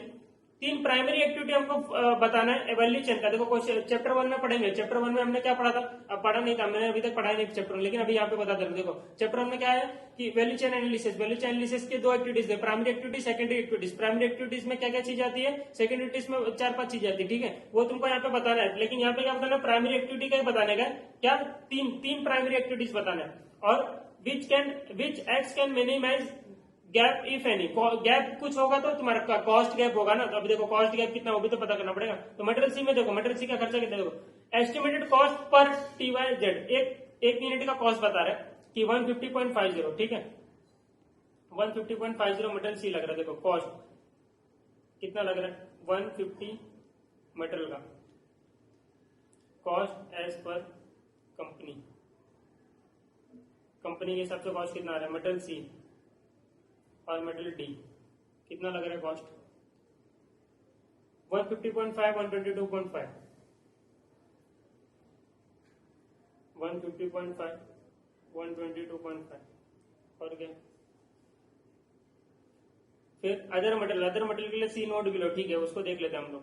क्या बोल रहा है? लेबर का कितना लग रहा है? 1050 पर आर, 0.4 आर लगता है एक बनाने के लिए। तो 1050 इंटू 0.4 तो कितना आएगा? 420। देखो निकाल के दिया हो तो 420 रुपीज आ गया लेबर का खर्चा। लेबर 420 रुपीज आ गया। अब देखो नीचे क्या बोल रहा है? नोट बिलो, अदर मटेरियल के लिए नोट बिलो, नोट यहाँ पे नोट लिखा। देखो क्या बोल रहा है? ईच टी वाई जेड कितना लगेगा? 0.7 kg of other material. Other material कितना लगेगा? 0.7 kg लगेगा। यहाँ पे लिखा 0.7 kg लगेगा, ठीक है। These other materials are procured from supplier at a cost of 280 per kg। तो ये देखो 0.7 kg लगेगा और 280 रुपीज पर kg लगेगा, ठीक है। पर kg खर्चा का। तो एक यूनिट बनाने के लिए कितना खर्चा आ गया? 0.7 kg लगता है ना एक यूनिट बनाने के लिए। एक यूनिट बनाने के लिए 0.70 kg लगता है। और खर्चा कितना है 1 kg का? 280 kg। तो 0.70 का कितना रुपीज में आएगा? इंटू 280, 0.7 इंटू 280 तुम्हारा 196 रुपीज में आ जाएगा। लेकिन ये रॉन्ग है, क्यों रॉन्ग है? आगे देखो पढ़ो। Around 5% of all purchase materials are found to be downgraded. 5% जितना तुम खरीदते हो ना उसका 5% खराब रहता है। 5% खराब रहता है। अभी तुमको कितना खरीदना चाहिए फिर? अभी देखो तुमको 0.7, तुमको कितना लगता है? 0.7 kg लगता है ना, ठीक है। तो दिस इज तुम्हारा 95%, क्योंकि 5% खराब रहता है। तो तुमको खरीदना कितना पड़ेगा? तो 100% कितना होगा? तो क्रॉस मल्टीप्लाई कर लो। 100 इंटू 0.70 डिवाइड बाय 95। तुमको देखो 7.36 सॉरी 0.73 लिखा, 36 74 कर दो, 0.74 इतना केजी खरीदना पड़ेगा। तो देखो इसमें से तुम कर दो -5% कर दो। इसका 5% खराब हो जाता ना, तो 0.74 -5% कर दो। आ गया 0.70। ये करो ना 0.74 -5% बटन दबाओ ना, आ गया 0.70। तो तुमको इतना ही तो जरूरत है एक यूनिट के लिए। एक यूनिट के लिए 0.70 चाहिए ना, तो खरीदना कितना पड़ेगा? 0.74 खरीदना पड़ेगा। अब 0.74 का खर्चा कितना आएगा? देखो 280 रुपीज में 1 kg मिलता है। 1 kg 280 रुपीज में आता है। तुमको कितना चाहिए? 0.74 kg चाहिए ना, तो कितना रुपीज लगेगा? 280 इंटू 0.74 2072, ठीक है। कितना लगेगा? 2072 लगेगा, सॉरी 207.2 207.2, तो 207 रुपीज लिख लेते हैं। समझ में आया ना कैलकुलेशन। अदर मटेरियल, तो मैं यहाँ पे लिख देता हूँ अदर मटेरियल 207, ठीक है। तो टोटल कॉस्ट कितना हो जाएगा 0.2,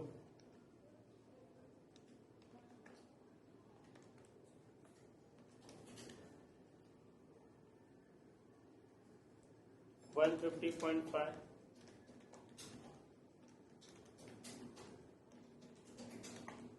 प्लस 122.5 प्लस 207.2 प्लस 420, तुम्हारा क्या 900.2।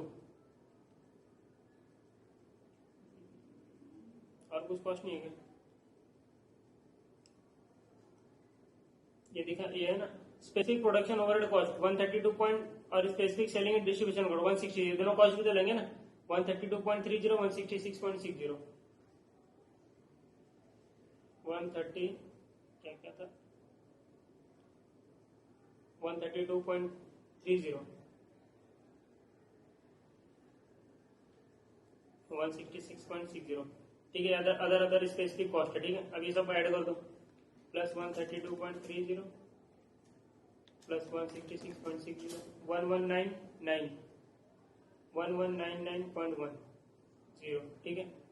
तो तुम्हारा कॉस्ट इतना आ रहा है, ठीक है। और तुम्हारा टारगेट कॉस्ट कितना 1120 है, टारगेट कॉस्ट है 1120, तो गैप कितना आ गया देखो ना, गैप कितना आ गया -1120, 79.1 रुपीज का इतना गैप आ गया ना। ये तुम्हारा कॉस्ट ज्यादा हो गया, तुम्हारा 1199 कॉस्ट होना चाहिए, सॉरी 1120 कॉस्ट होना चाहिए, इतना कॉस्ट होना चाहिए। और हो कितना गया 1199, तो तुम्हारा कॉस्ट ज्यादा हो गया ना 79 रुपीज से, तुमको इसको कम करना पड़ेगा। तो वही कॉस्ट गैप पूछा था ना, देखो आंसर देख लेते।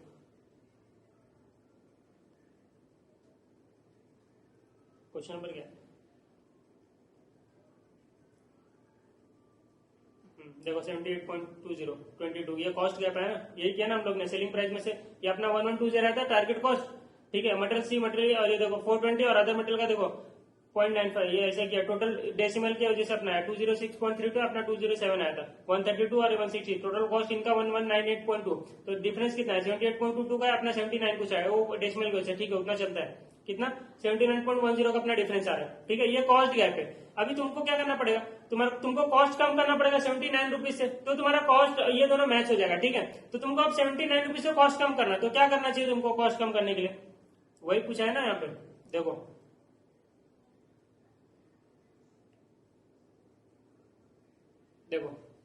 इन case of X there is a cost gap of 78.22, ठीक है। इनका ले लेते हैं 78.22, where gap exist between the current estimated cost levels and the target cost. जो तुमने टारगेट किया 1120 आया था, ठीक है। और करंट कॉस्ट जो अभी हमने कैलकुलेट किया, जो कंपनी का दिया होता है नेक्स्ट, उस हिसाब से कॉस्ट कितना आ रहा है 1199 कुछ आ रहा है, ठीक है। It is essential that gap be close. Cost gap can be remove by reducing the cost overall the value chain. तुम्हारा जो टोटल तुम्हारा एक्टिविटीज होता है उसमें तुम क्या करो, अपने कॉस्ट को कम कर दो, तो तुम्हारा पर यूनिट कॉस्ट कम हो जाएगा, सिंपल। तो through the development of the spirit cooperation and understanding among all the members, एक ही जन नहीं कर सकता सारी चीजें, सबको मिलकर करने पड़ेगी। तो supplier, producer, customer, agents and service product, सारे लोग मिलकर तुम्हारे कॉस्ट को कम करेंगे। In X value chain primary activities पूछा था, तो प्राइमरी एक्टिविटी क्या क्या होती है, देखो प्राइमरी एक्टिविटी पहला इनबाउंड, देखो इनबाउंड होता है, ठीक है। इनबाउंड लॉजिस्टिक होता है, फिर उसके बाद तुम्हारा ऑपरेशंस होता है, फिर आउटबाउंड लॉजिस्टिक होता है, फिर मार्केटिंग सेल्स होता है, ठीक है। अभी देखो इसमें क्या बोला, इसमें तुमको 3 एक्टिविटी पूछा था जिससे तुम्हारा कॉस्ट कम हो सकता है। तो एक ऑपरेशन में क्या होगा, कॉस्ट ऑपरेशन में कुछ होगा क्या, एक प्रोडक्ट यहाँ से डाला, इनपुट और आउटपुट निकल गया, उसमें वेस्ट कम करो, तुम्हारा वो हो सकता है, ठीक है, ठीक है। तो वो यहाँ पे लोग ने लिखा नहीं है, अब क्या क्यों नहीं लिखा पता नहीं, लिख सकते थे हम लोग एग्जाम में, तो मैं लिखता था, अगर मैं होता तो मैं लिखता था एग्जाम में। Output logistic and marketing sales, ये लोग क्या बोल रहे हैं, ये 3 चीज से तुम्हारा कॉस्ट कम हो सकता है। अभी कैसे कम हो सकता है, यहाँ पे देखो लिखा है इनबाउंड लॉजिस्टिक में क्या होता है, इनबाउंड पहले तो हम लोग ने इनबाउंड लॉजिस्टिक का मतलब क्या है वो पढ़ लेते। तो इनबाउंड लॉजिस्टिक मतलब क्या होता है, दीज आर एक्टिविटीज, जो तुमने थ्योरी में पढ़ा वो यहाँ पे लिखने का, these are activities concern with receiving, storing and distributing the input. देखो क्या कहता है इनबाउंड लॉजिस्टिक में, सबसे पहले क्या होगा, माल को लेके आना, ठीक है, माल को लेके आना, रिसीव करना, स्टोर करना, उसको स्टोर करना और डिस्ट्रीब्यूट करना कहाँ पे, तुम्हारे जहां जहां पे प्रोडक्ट बनने वाले वहां पे रॉ मटेरियल को डिस्ट्रीब्यूट करना to the production process. The relationship with the supplier is a key component in this process. इसमें सप्लायर के साथ रिलेशनशिप रखना बहुत ही अच्छी चीज है। क्यों? अलग अलग सप्लायर से माल खरीदोगे तुम्हारा कॉस्ट बढ़ते जाएगा। तो यहाँ पे वही बोल रहा है, करंटली एक्स क्या कर रहा है, प्रोक्योर कर रहा है मल्टीपल सप्लायर। देखो हमने क्वेश्चन में पढ़ा था कि मल्टीपल सप्लायर से प्रोक्योर कर रहा है, तो उसको क्या करना चाहिए, store this material in the store. तो स्टोर करके रखना है। अभी देखो स्टोर करके रखा है, उसके क्या जब यूज होगा तब जाके वो देता है। जब यूज होगा उसकी अच्छा रखो ही मत ना, जेटी फॉलो करो। जेटी फॉलो करके तो क्या होगा, तुम्हारा स्टोरिंग कॉस्ट, वेयरहाउसिंग कॉस्ट बचेगा। वेयरहाउसिंग कॉस्ट बचेगा तो तुम्हारा क्या होगा, पर यूनिट कॉस्ट बचेगा ना। पर यूनिट कॉस्ट बचेगा, तुम्हारा कॉस्ट जो है कम हुआ कि नहीं हुआ। तो वही बोल रहा है कि यहाँ पे ऐसी कौन सी चीज तुम्हारा कॉस्ट पर गैप जो है वो कम होगा। तो ये चीजें तुमको अप्लाई करनी पड़ेगी। Shifting to JIT system technique in procurement of material could possibly save substantial storage cost तुम्हारा बच सकता है। ठीक है, provided the JIT supplier must agree to take the responsibility for the good quality. अब देखो जीआईटी यूज करोगे तो तुम क्या बोलते कि कस्टमर, तुम जो सप्लायर है तुमको अच्छी क्वालिटी ऑफ प्रोडक्ट देगा। तो जब अच्छी क्वालिटी प्रोडक्ट देगा तो तुम्हारा जो 5% जो खराब हो जाता था मटेरियल, 0.7 kg लगता था ना यूज, उसमें तुम ज्यादा खरीद रहे हो, ज्यादा खरीदो तो कॉस्ट भी तो बढ़ रहा है ना, तो वो तुम्हारा कम हो जाएगा। लेकिन हाँ, तुम क्वालिटी अगर कस्टमर को, सप्लायर को बोलोगे तुम क्वालिटी ऑलरेडी सब अच्छा करने देती, दैट इज योर रिस्पांसिबिलिटी, तुमको हाई चार्जेस करेगा, तुमको प्राइस हाई चार्ज करेगा। तो वो भी तुम्हारे दिमाग में रहना चाहिए। तो देखो, this will also become a source of saving because down graded items will be remove. तुम्हारा डाउन ग्रेडेड आइटम था ना 0.75% जो वही इसी की बात करें, वो रिमूव हो जाएगा। हाउएवर एक्स को क्या करना, एडिशनल पेमेंट करना पड़ेगा जीआईटी में। ठीक है, तो तुम तो एक बार चेक कर लो। आउटपुट लॉजिस्टिक में क्या होता है, These activities involve collecting, storing and distributing the product to the customer। और अभी इसमें क्या होगा, से माल बन गया, ठीक है, ऑपरेशन हो गया सेकंड पार्ट। और थर्ड पार्ट आउटपुट लॉजिस्टिक, इसमें क्या होगा, माल जो बन गया वो तुम क्या करोगे, अपने सप्लायर जो भी तुम्हारा कस्टमर उसको भेजोगे। ठीक है, उसको बेचोगे। Schedule transportation to of toys to retail outlet output logistic activity. जो तुम्हारा बताते ना क्वेश्चन में पढ़ रहे थे कि वो ट्रक एक प्रॉपर टाइम पे जाता है, कि उसको वेट से लेना देना नहीं है, कितना भी प्रोडक्ट हो, 4 यूनिट हो 10 यूनिट हो लेके जाएगा। ठीक है, उसका टाइम फिक्स है, तो वेस्ट हो रहा है ना तुम्हारा वो सब चीज है। जब तुम्हारा माल प्रोडक्ट पूरा टोटल भरा हो तो ही जाके लेके जाओ ना। Potential schedule transportation of toys to retail outlets every week is not an efficient way. वो अच्छी बात नहीं है, जब जरूरत हो तब तुम भेजो ना। Such deliveries do not consider whether toy is required at outlets or not। वहां पे जरूरत है नहीं है, तुम अपना गाड़ी बिठा के रखो कि एक हफ्ते के बाद ये गाड़ी जाएगी, चाहे वहां पे जरूरत हो या चाहे ना हो, चाहे खाली चाहे भर के जाए, ये थोड़ी गलत बात है। Hence, X may possibly deliver toy to retail outlet those do not need toys and suffer unnecessary transportation cost। तुम्हारा लग रहा है, वही तो मैं कब से बोल रहा हूँ। X should plan to implement EDI system that will help to improve warehousing and logistics by automatically tracking inbound shipment as well as outbound products। Adopting EDI X can not only improve process but also streamline inventory management across many channels। However, it will require setup time and learning curve to implement the same। ऐसे direct एक दिन में नहीं होता cell, तुमको सब पता रहना चाहिए, लर्निंग कर्व तुम्हारे पास होना चाहिए, तो जाके चीज होगी। Marketing and sales provide the mean by which the customer are made aware of the product. कैसे कस्टमर को पता चलेगा, मार्केटिंग सेल्स डिपार्टमेंट होता है कि वो लोग तुम्हारा एडवर्टाइजमेंट करते हैं ताकि कस्टमर को पता चले कि ये प्रोडक्ट मार्केट में एग्जिस्ट करता है। ठीक है, इसको बेचना है हमको, इसको हमको खरीदना है। At the sales of toys we are retail outlets and website और मार्केटिंग सेल्स। तो ये दो जगह से बेच रहा है ना, एक अपना रिटेल आउटलेट से, एक वेबसाइट से बेच रहा है, तो ये इसका मार्केटिंग एक्टिविटीज है। तो कैसे देखो, हमने पहले लिखा, फिर उसके बाद हमने क्या किया, उसको जो क्वेश्चन उसके साथ रिलेट किया, तो ऐसे ही करना पड़ता है। X is planning to sell TYZ via retailers। तो क्या बोला, मैं रिटेल आउटलेट से बेचूंगा। X sells TYZ through website rather than through retail outlet। Significant cost could easily be avoided। Website से बेचेगा तो कोई तुमको लगता है क्या खर्चा, रिटेल आउट तो वहां से ट्रांसपोर्टेशन, ये सारी चीजें तुम्हारे खर्चा होती है। Similarly, X will be able to expose itself to attract international customer। तो उससे क्या होगा, वेबसाइट से बेचोगे तो मार्केट इंटरनेशनल कस्टमर भी तुम्हारा खरीद सकते हो product. By TYZ product is based on character from famous international animated film. तो ओवरऑल एक्स में create a cost advantage by reconfiguring the value chain. तुम्हारा वैल्यू चेन जो है, टोटल जो चैन है तुम्हारा, inbound outbound operation marketing sales, ये सारी चीजें तुमको क्या करनी, ठीक करनी पड़ेगी, वापस से चेंज करनी पड़ेगी। Reconfiguration in structure changes such a new production process, new distribution channel, different sales approach as discuss about. ठीक है, तो तीन चीजें तुम लिख दोगे और तुम्हारा वर्किंग बता दोगे, तुमको मार्क्स पूरा मिल जाएगा। ठीक है, एकदम सिंपल था, कॉस्ट गैप निकालने का था, और बाकी कॉस्ट को कैसे कम करना है, सेम क्वेश्चन हमने कॉस्ट मैनेजमेंट टेक्निक में पढ़ा हुआ है। ठीक है, उसमें कुछ मतलब हार्ड नहीं, उसमें तो तुमको और डीप एनालिसिस था कि हर एक की वजह से कितना कॉस्ट रिड्यूस हो रहा है। देखो मैंने क्वेश्चन कराया था, उसमें तुमको कॉस्ट गैप निकाला हम लोग ने, फिर उसके बाद हम लोग ने क्या किया था कि हर एक चीज की वजह से, हर एक एक्टिविटी की वजह से कितना कॉस्ट कम हो रहा है, तो वो भी हमने चेक किया था वहां पे। तो वो तुमको यहाँ पे नहीं है, तो यहाँ पे तुमको सिर्फ लिख देना कि कौन कौन सी ऐसी चीजें जिसकी वजह से तुम्हारा कॉस्ट कम होगा। हाँ, यहाँ पे वैल्यू चेन एनालिसिस डाल दिया कि उसके 3 एक्टिविटी बता दो, तुमको याद रहनी चाहिए 3 activity, primary activity and secondary activity. Primary activity के अंदर क्या क्या चीज आती है, तो प्राइमरी एक्टिविटी का 3 चीज पूछा था हमने, 3 या 4 चीज लिख दो, कितना भी लिखना उतना लिख दो, तुमको क्या टेंशन लेने का, हो रहा है ना तुम्हारा। ठीक है, तुमको लगता है तो लिख दो, लगता है उससे कॉस्ट कम हो रहा तो लिख दो। लेट आयशा को भी समझ में आएगा ना कि हमारे पास एक्स्ट्रा नॉलेज भी है। ठीक है, ये हो गया। अभी 1 2 3 4 4 क्वेश्चन अपना बचा हुआ है। ठीक है, और 7 9 4 2 6 क्वेश्चन बचा, आरटीपी खत्म। ठीक है, क्वेश्चन नंबर 4, क्वेश्चन नंबर 4 ना मेरे को पूरे आरटीपी में क्वेश्चन नंबर 4 ही अलग लगा, मतलब थोड़ा यूनिक क्वेश्चन लगा। बाकी सब तो चलो मतलब कॉस्टिंग से लेना देना नहीं है, मतलब नॉर्मल भी ऐसा बैठोगे ना सॉल्व कर लोगे। आरटीपी इतना हार्ड नहीं है इस बार का, मतलब हार्ड क्या होता है, तुमको आ गया तो हार्ड नहीं है, नहीं आया तो हार्ड है। हाँ, सबसे बेस्ट क्वेश्चन मेरे को लगा है क्वेश्चन नंबर 3, बेस्ट क्वेश्चन। क्यों पता है, कॉस्टिंग का लेना देना नहीं है इसमें, तुमको नॉर्मल दिमाग लगाना अपना, और नॉर्मल दिमाग लगा के क्वेश्चन करने का, सॉल्व करने का। ठीक है, हम लोग करें इसको। ये ना इतना बड़ा दिख रहा है, कुछ है नहीं इसमें, एकदम नॉर्मल क्वेश्चन है। करूँ 1 मिनट का ब्रेक दो ना, उसके बाद करता हूँ। चलो स्टार्ट करते हैं हम लोग क्वेश्चन नंबर 3। ठीक है, एकदम मस्त क्वेश्चन है, कर लेते हैं अच्छे से, इसको कर लेते हैं। देखो क्वेश्चन नंबर 3, टीक्यूएम का क्वेश्चन है, नहीं भी दिया रहता टीक्यूएम का किसी को भी, हमको उसके लिए कुछ लेने देने नहीं, हम लोग वैसे भी कर लेते थे क्वेश्चन। देखो बिना, सिर्फ लॉजिक है क्वेश्चन में, सिर्फ लॉजिक है। देखो WEI limited has a dedicated set of production facilities for an auto component. ठीक है, for an auto component coded X pertaining to the gear box of its leading car GX2। ठीक है, with, अभी देखो इसका business के बारे में बता रहा है, with a vendor park setup in the vicinity of the parent manufacturing plant, the just-in-time system ensures that no stock of materials, work in progress or finished goods are held. ठीक है, at the beginning of the year 2021 के beginning में क्या है, the plant information, देखो plant information क्या बोल रहा है, relating to the production component X through the dedicated facilities is as follow. देखो ये प्लांट इन्फॉर्मेशन तुमको दे रहा है, क्या बोल रहा है कि each unit of component X has input materials. ठीक है, each unit of component X has input materials, 5 units of material A at ₹20 per unit and 4 units of material B at 10 per unit। ठीक है, हर एक unit जो बनता है component X का, उसमें मटेरियल A जाता है, मटेरियल B जाता है। मटेरियल A कितना आता है, 5 यूनिट जाता है, 1 यूनिट बनने के लिए X का, और मटेरियल B, मतलब मटेरियल और B, A और B के मिक्स होने से क्या बनता है, X बनता है। ठीक है, कंपोनेंट X बनता है, एक यूनिट ऑफ कंपोनेंट X बनता है, उसमें 5 unit of material A and 5 unit of material B को मिक्स करेंगे तो जाके तुम्हारा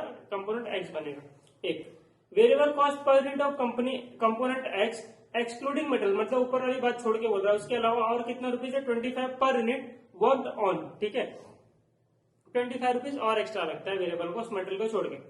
fix cost of the dedicated facilities for the period 2,50,000 तुम्हारा फिक्स कॉस्ट है, वैसे भी रिलेटेड होता है। It is anticipated that 7.5% of unit of X worked on in the process will be defective and will be scraped, मतलब जितना तुमने units बनाए, जितना भी जिसके ऊपर भी काम किया, उसका 7.5% तुम्हारा क्या होगा, डिफेक्ट हो जाएगा, और वो तुम्हारा क्या हो जाएगा, स्क्रैप हो जाएगा। इट इज एस्टिमेटेड, ये तुम्हारा क्या प्लान है, ये सब यहाँ से सारी चीजें तुम्हारी प्लान है। It is estimated that customer will require replacement free of charge, customer को फ्री ऑफ चार्ज रिप्लेसमेंट हमको करना पड़ेगा of faulty units of component X at the rate of 1% of the quantity invoiced to them in the fulfillment of the orders, मतलब जितना हमने invoice किया customer को, उसका 1% जो है वो हमारा क्या होगा, रिप्लेसमेंट में जाएगा, मतलब उतना 1% खराब हो रहेगा माल तो उसका हमको रिप्लेसमेंट करके देना पड़ेगा। ठीक है, तो रिप्लेसमेंट करके देना पड़ेगा, मतलब हमारा जितना भी खर्चा लगा, मटेरियल लेबर वगैरह जो भी जितना भी मटेरियल का खर्चा लगा, वो तुम्हारा सारा वेस्ट हो गया। ठीक है, WEI Limited is pursuing a TQM philosophy. Consequently, all losses will be treated as abnormal in recognition of zero defect policy and will valued at variable cost of production. ठीक है, क्या बोल रहा है, जितना भी तुम्हारा एबनॉर्मल कॉस्ट हो रहा है, जितना भी एबनॉर्मल तुम्हारा लॉस हो रहा है, वो सारी चीजें तुम्हारी वेरिएबल कॉस्ट पे जाएगी, मतलब उतना तुम्हारा वेरिएबल कॉस्ट का लॉस हो जाएगा, वो सब एबनॉर्मल ले लोग बोल रहे हैं। और क्योंकि बिकॉज ये जीरो डिफेक्ट पॉलिसी, टीकेएम में क्या होता है, जीरो डिफेक्ट पॉलिसी होता है ना। अभी देखो इसमें क्या दिया, एक्चुअल स्ट्रेटेजीज, अभी एक्चुअल में क्या हुआ वो दिया हुआ है 2021-23 for component X as shown given below। देखो 2021-22-23 का इन्फॉर्मेशन दिया हुआ है। Work done in the process units, मतलब कितना यूनिट्स के ऊपर काम हुआ, तो तुम्हारा 2021 में 6,005 यूनिट्स के ऊपर काम हुआ, उतना यूनिट्स बना। 2022 में 7,500 एंड हियर 7,000। ठीक है, इनवॉइस टू कस्टमर, कस्टमर को कितना इनवॉइस हुआ, तो 5,500, 6,500 एंड 6,500। ठीक है, टोटल कॉस्ट बता रहा है मटेरियल A एंड B का दिया हुआ है, ऐसा सारी चीजें दी है। ठीक है, अभी हमको आगे बढ़ना है। क्या बोल रहा है, no changes have occurred from the plant price level from material variable overhead और फिक्स ओवरहेड। बोल रहा है कोई चेंज नहीं हुआ, जो भी प्लांट प्राइस हमने सोचा था जितने रुपीज में मटेरियल लेबर ओवरहेड जितने मिलेंगे वही तुमको उतने में मिला, कोई प्राइस में चेंजेस नहीं हुआ। ठीक है, ये बहुत अच्छी बात है, बता दिया पहले से। Actual free replacement of component X to customer वो 250 यूनिट्स एंड 40 यूनिट्स उन 2022 एंड 23 आएगा। देखो ऐसे यहाँ पे मिस्टेक कर दिया, ये 23 आएगा। ठीक है, 23 आएगा। 2013 दिख रहा है तुमको, नहीं दिख रहा है ना, तो कहां से आएगा यहाँ पे, ये 2023 होगा। ठीक है, रिस्पेक्टिवली। ठीक है, इसको हम लोग पढ़ते हैं। WEI limited authorized additional expenditure during the year 2022-23 are as follows. 22-23 में उन्होंने एक्स्ट्रा एक्सपेंस भी किया। क्या किया, 22 में देखो इक्विपमेंट एक्वेरेसी चेक्स, इन्होंने ये खर्चा किया 10,000 रुपीज का, एंड स्टाफ ट्रेनिंग का 5,000 का खर्चा किया। 23 में क्या बोल रहा है, वापस से इक्विपमेंट एक्वेरेसी चेक के ऊपर 10,000 का खर्चा किया, प्लस 15,000 फॉर इंस्पेक्शन कॉस्ट, मतलब टोटल 25,000 का खर्चा हुआ। ऑल्सो स्टाफ ट्रेनिंग का 5,000 plus 3,000 extra plant maintenance of equipment, इतना खर्चा हुआ। ठीक है, चलो आगे बढ़ते हैं। एक एक इन्फॉर्मेशन जो पूछा हम उसको सॉल्व करेंगे। Check whether in 2021 actual result जो आया were achieved at the planned level in respect of quantities and losses, and unit cost level for material and variable cost. अभी देखो मेरे को एकदम सिंपल देखो क्या बोल रहा है, 2021 का चेक करो कि जो तुमने प्लान किया था वही एक्चुअल में हुआ कि नहीं हुआ, किसको लेके, क्या चीज को लेके, कि तुम्हारा क्वांटिटी जो तुमने सोचा था कि इतना होगा, इसका इतना लॉस होगा, तो इतना कस्टमर को जाएगा, वो पूरा अचीव हुआ कि नहीं हुआ, वो एक चेक करो। और एक unit cost level of material and variable cost, मतलब जितना तुमने वेरिएबल कॉस्ट और मटेरियल कॉस्ट सोचा था क्या उतना ही दिख रहा है क्या तुमको, तो वो एक बार चेक करो। ठीक है, चलो हम चेक करते हैं, देखो कैसे चेक करते हैं।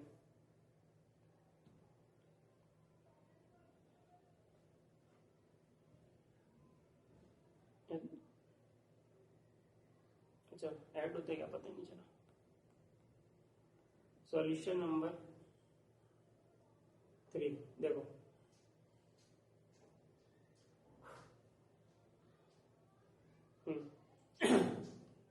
देखो सिंपल, देखो कितना 2021 की बात करें, 2021 देखेंगे, बाकी दोनों चीजें मत देखो। अभी हम लोग क्या देख रहे हैं इसमें ये देखो 2021 में कितने यूनिट के ऊपर काम हुआ, 6,005 यूनिट के ऊपर काम हुआ। ठीक है, 6,005 यूनिट के ऊपर काम हुआ, तो यूनिट्स वर्क ऑन 6,005। ठीक है, 6,005 यूनिट्स के ऊपर काम हुआ। अब देखो, अब सेकंड क्या बोल रहा है, सेकंड देखो यहाँ पे ऊपर देखो, ऊपर क्या बोला था क्वेश्चन में, प्लांट में क्या बोला था कि कॉस्ट का देखते हैं। अभी कॉस्ट का नहीं, अभी मैं क्या निकालू कि लॉसेज जितना होने वाला था उतना हुआ कि नहीं हुआ। तो देखो क्या बोल रहे हैं कि it is anticipated that 7.5% of unit of x work on in the process will be defective and will be scrap. तो 7.5% ऑफ यूनिट्स वर्क ऑन ना, तो वर्क ऑन कितना हुआ, कितने यूनिट्स के ऊपर काम होता है। देखो यूनिट्स वर्क ऑन 6,005, तो इसका 7.5% तुम्हारा क्या होगा, स्क्रैप हो जाएगा। तो यूनिट स्क्रैप कितना, 6,005 का 7.5%, कैसे तो वहां पे एक सेकंड रुक जाओ।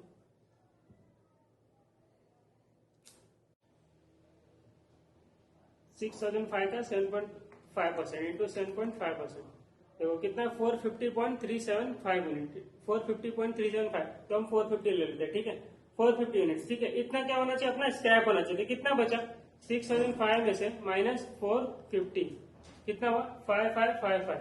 ठीक है, 5555। ठीक है, ये कितना, ये अभी इतना बचा। अभी देखो अभी क्या क्या बोला था क्वेश्चन में, इट इज, एंड ये वाला हो गया लॉस। अभी देखो आगे क्या बोला, it is estimated that customer will require replacement free of charge of 40 units of component X at the rate of 1% of the quantity invoice to them. जितना क्वांटिटी इनवॉइस किया उनको हमने, जितना क्वांटिटी हमने उनको दिया to them in fulfilment of order. ठीक है, ऑर्डर फुलफिलमेंट करने के लिए जितना हमने उसको उनको इनवॉइस किया। तो देखो हमने इनवॉइस कितना किया, देखो ध्यान से देखो, इनवॉइस कितना किया, इनवॉइस टू कस्टमर कितना 5,500 इनवॉइस किया ना हमने उनको इनवॉइस टू कस्टमर, तो उसका क्या कर लो 1% ले लो। तो 5,000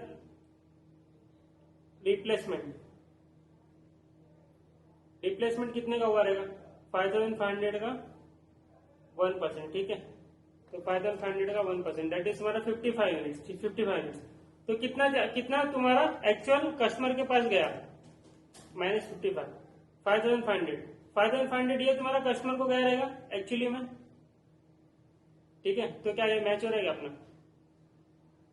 देखो गया ना इनवॉइस टू कस्टमर 5500 होगा ना, तो 6005 से 5500 तक का हमने रास्ता बना लिया, ठीक है। कि क्या क्यों इतना कम यूनिट जब बना 6500 तो इनवॉइस क्यों हुआ 5500, तो समझ में आ रहा है ना कि इनवॉइस जितना हुआ 5500, तो टोटल तुम्हारा जो मैच होना चाहिए ना, तो ये मैच हो गया ना मेरा, मतलब मैंने जो एक्चुअल सोचा था, जो मैंने प्लान किया था कि इतना इतना परसेंट लॉस होगा, उतना ही मेरा यूनिट में लॉस हो रहा है, कोई इसमें चेंजेस नहीं है, तो ये लिख देना का कोई चेंजेस नहीं है।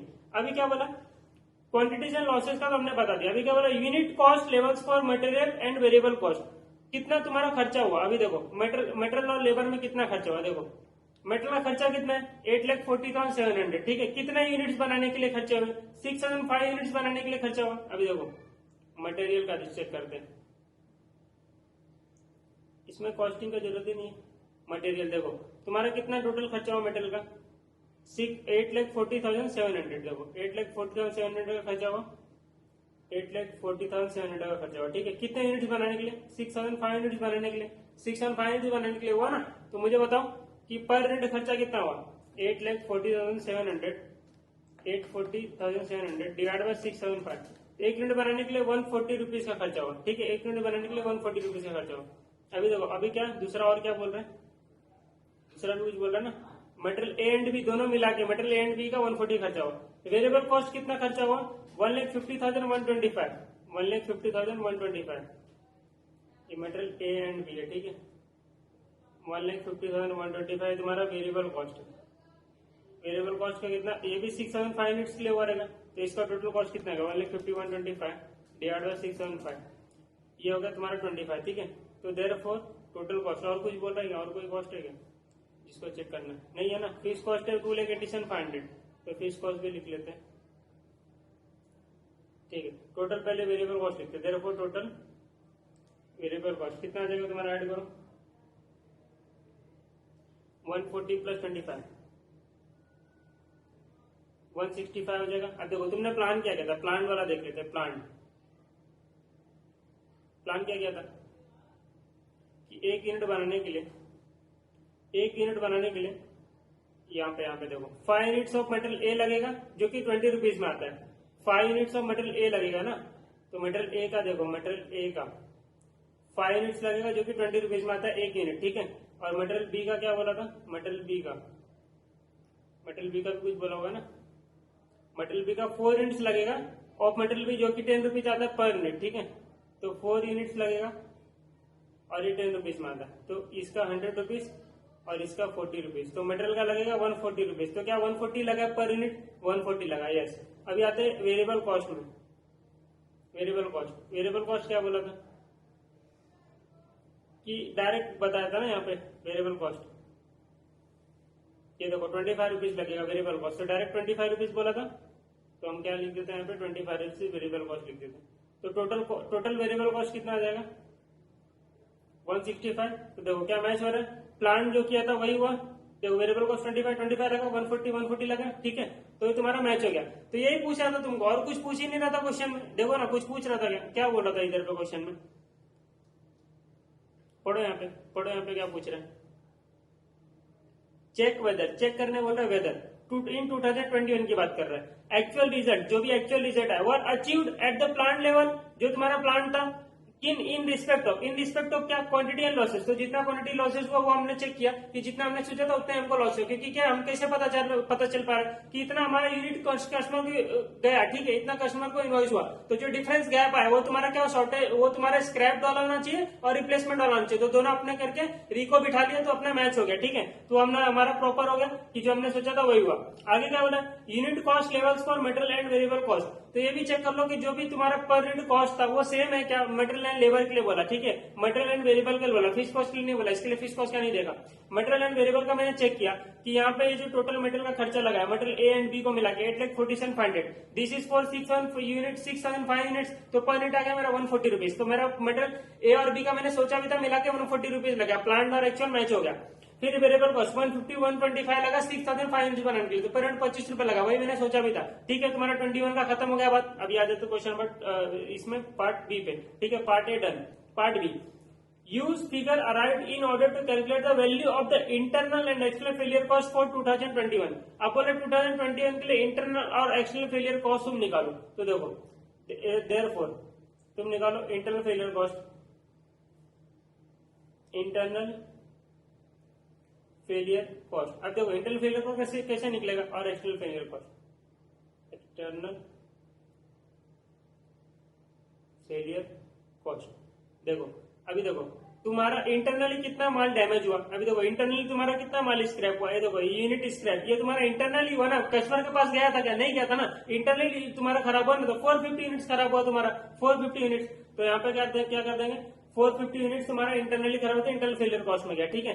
कॉस्ट ऑफ क्वालिटी पड़ा है ना, वहां से बता रहा हूँ। अभी तुम्हारा टोटल 450 यूनिट्स खराब हुआ, तो तुम्हारा उसके ऊपर जितना भी खर्चा लगा होगा सब वेस्ट हो गया। कितना खर्चा लगा था देखो, वेरिएबल का देखो 140 रुपीज लगा था, टोटल 25, टोटल 165 रुपीज का तुम्हारा लॉस हो गया। तो इंटू 165, ठीक है, तो 450 इंटू 165 तुम्हारा लॉस कितना हुआ, 74,250 तुम्हारा इंटरनल फेलियर कॉस्ट हो गया। और एक्सटर्नल फेलियर कॉस्ट कितने कैसे होगा, तुम्हारा रिप्लेसमेंट हुआ, रिप्लेसमेंट का कस्टमर के पास चला गया तो वो आके तुमको बता तुम्हारा माल खराब है। जब तुम्हारा माल खराब है तो 55 यूनिट का तुमने रिप्लेसमेंट किया, तो 55 यूनिट्स हो गया एक्सटर्नल फेलियर कॉस्ट में। पर यूनिट का खर्चा 165 rupees into 55, 165 into 55 that is तुम्हारा 9075। तो ये होगा तुम्हारा एक्सटर्नल फेलियर कॉस्ट, ठीक है। ये तुमको पूछा था सिंपल, तुमको यही बताने का था, ठीक है। ये हो गया अपना खत्म।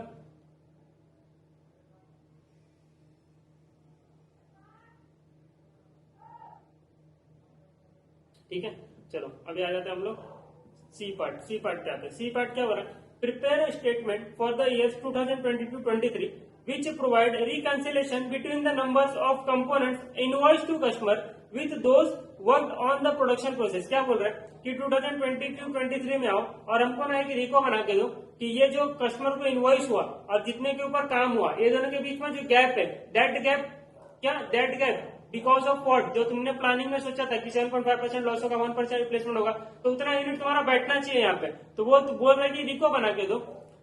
The statement should show the change from planned quantity of process losses and changes from the planned quantity of replacement faulty components in customer hands. अब देखो ये क्या बोल रहा है कि तुमने सोचा था प्रोसेस के टाइम पे तुमको 7.5% का लॉस होगा, तो तुम मुझे बताओ कि ये रिको करने के टाइम पे क्या तुम्हारा मैच हुआ, नहीं मैच हुआ, तो मुझे बताओ एक्स्ट्रा क्या लॉस हो गया तुमको, ठीक है। बिकॉज इन प्रोसेस मतलब इंटरनल फेलियर के टाइम पे क्या एक्स्ट्रा तुमने 7.5% सोचा था, उससे ज्यादा क्या लॉस हो गया था तुमको, एक वो बताओ। और दूसरा रिप्लेसमेंट के टाइम पे तुमने सोचा था 1% रिप्लेसमेंट होगा, तो क्या उससे ज्यादा रिप्लेसमेंट होगा, वो बताओ, ठीक है। तुमको रिको बना के देने का है।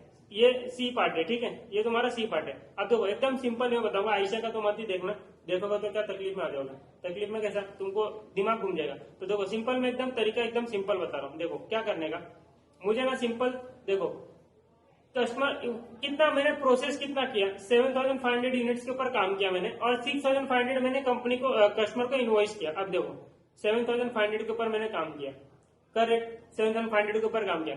अब मैंने क्या सोचा था वो मैं आता हूँ, ठीक है। मैंने सोचा था कि इसके ऊपर 7.5% मेरे को लॉस हो जाएगा, ठीक है, ये मेरा स्क्रैप में जाएगा, ये मेरा स्क्रैप में जाएगा, ठीक है। कितना होता है 7,500 का 7.5% इंटू 7.5%, मैं अपने हिसाब से कर रहा हूँ, 562 यूनिट्स होता है, ठीक है, 562 यूनिट्स होता है, इतना मेरा लॉस होना चाहिए, ठीक है। तो माइनस कर दूंगा मैं इसमें से 7,500 माइनस 562, कितना आएगा 6938, ठीक है। इतना कस्टमर को इनवॉइस होगा, तो इसका 1% क्या, मेरा 1% ना, 1% लूंगा ना अभी मैं, एक सेकंड, अभी देखो, हाँ क्या बोला था, 1% जितना इनवॉइस होगा कस्टमर को, उसका 1% क्या होगा, रिप्लेसमेंट होगा। तो मुझे बताओ इनवॉइस कितना होगा कस्टमर को, लेस रिप्लेसमेंट। देखो रिप्लेसमेंट इनवॉइस कितना होगा कस्टमर को, वो बताओ मुझे। देखो इनवॉइस हुआ, इनवॉइस टू कस्टमर, देखो 6,500 यूनिट्स इनवॉइस हुआ कस्टमर को, तो इसका क्या होना चाहिए, 6,500 का 1%, ठीक है, 1%, ये तुम्हारा रिप्लेसमेंट होना चाहिए। तो 6,500 का 1% दैट इज हमारा 65 यूनिट्स, 65 यूनिट्स है ना रिप्लेसमेंट होना चाहिए। तो 6938 माइनस 65, तुम्हारा 6873 यूनिट्स तुम्हारा कस्टमर को जाना चाहिए, ठीक है। 6873 यूनिट्स कस्टमर को अल्टीमेटली जाना चाहिए, लेकिन तुम्हारा गया कितना है, गया तो तुम्हारा 6,500 ही है ना कस्टमर को, देखो ना यहाँ पे 6,500 ही गया है ना कस्टमर को, 6,500 ही गया है ना, तो मतलब तुम्हारा और भी एक्स्ट्रा लॉस हुआ रहेगा। ठीक है। 6873 से 6700 क्या है, माइनस 6700, मतलब तुमको ना 373 का ना और लॉस हुआ रहेगा, तुमको सिर्फ 373 का और लॉस हुआ रहेगा। अभी वो क्या हो सकता है, मुझे देखो मैं सिंपल बताता हूँ। तुम्हारा हो सकता है स्क्रैप भी और भी ज्यादा हुआ रहेगा, 75% से और ज्यादा हुआ रहेगा, और रिप्लेसमेंट भी 65 नहीं और भी ज्यादा हुआ रहेगा। अभी देखो मैं आता हूँ क्वेश्चन में देखो एक लाइन मैंने ना अच्छे से पढ़ी नहीं थी, उसको उड़ा दी थी, तो ताकि अभी पढ़ूंगा उसको। देखो यहाँ पे देखो, actual free replacement of component x customers were 250 units and 40 units in 2022 and 23। मतलब 2022 में देखो, 2022 में कितना रिप्लेसमेंट हुआ, 250 यूनिट्स का रिप्लेसमेंट हुआ। तो हमने क्या लिया है, देखो 2022 की बात करें तो 2022 पे आते हैं। 250 यूनिट्स का रिप्लेसमेंट हुआ है 2022 में, और मैंने क्या लिया है, देखो मैंने क्या लिया है, मैंने 65 यूनिट्स ही लिया है ना, तो मतलब 250 टोटल यूनिट्स जो रिप्लेस हुए 250 यूनिट्स हुए, तो 250 यूनिट्स हुए ना रिप्लेसमेंट, इसमें से मैंने 65 लिया है, तो बस बाकी कितना बचा, 250 माइनस 65, बाकी जो 185 यूनिट्स का हुआ है वो क्या है, वो ये 373 का डिको है। मतलब ये 373 का जो और लॉस हुआ ना, मैं बता रहा हूँ ना, 6873 में 6500 ही तुम्हारा क्या हुआ है, कस्टमर को गया है, तो 373 और भी लॉस हुआ रहेगा। तो ये 373 में 185 तुम्हारा और रिप्लेसमेंट वाला पार्ट है, ये तुम्हारा और रिप्लेसमेंट वाला पार्ट है, तो बाकी जो बच गया वो क्या है, वो तुम्हारा स्क्रैप हुआ रहेगा। 373 माइनस 185 दैट इज तुम्हारा 188 यूनिट। 188 यूनिट तुमको क्या हुआ रहेगा, और स्क्रैप में तुम्हारा क्या रहेगा, समझ में आया, नहीं समझ में आया, देखो मैं वापस बताता हूँ। 7500 में 7.5% लॉस होना चाहिए, ये मानते हो, यस, मतलब 562 यूनिट्स का लॉस होना चाहिए। तो 6938 क्या आता है, मेरा यूनिट्स आ जाता है जो कस्टमर को इनवॉइस होगा, ठीक है, वो कस्टमर को जाएगा, ठीक है। अभी क्या हो रहा है, टोटल कस्टमर को इनवॉइस हुआ 6500, तो उसका 1% रिप्लेसमेंट होना चाहिए, दैट इज 65 यूनिट्स का रिप्लेसमेंट होना चाहिए।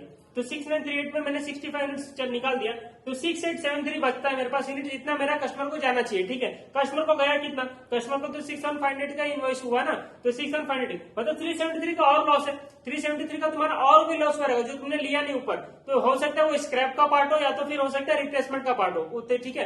अब देखो 373 में अभी ये लोग ने क्या इन्फॉर्मेशन दिया कि जो तुम्हारा रिप्लेसमेंट हुआ ना 2022 में, टोटल 250 यूनिट्स का रिप्लेसमेंट हुआ, और तुमने कंसीडर 65 किया है, तुमको और कंसीडर करना पड़ेगा, कितना कंसीडर और करना पड़ेगा, 185 और कंसीडर करना पड़ेगा। मतलब अगर मैं यहाँ पे लिख दूं, मैं 185 और मैं अपना लॉस दिखाऊं, तो मेरा क्या हो जाता है, यहाँ पे टोटल कितना लॉस हुआ है, 250 यूनिट्स बिकॉज ऑफ रिप्लेसमेंट हुआ है, 250 यूनिट्स बिकॉज ऑफ रिप्लेसमेंट हुआ है, ठीक है।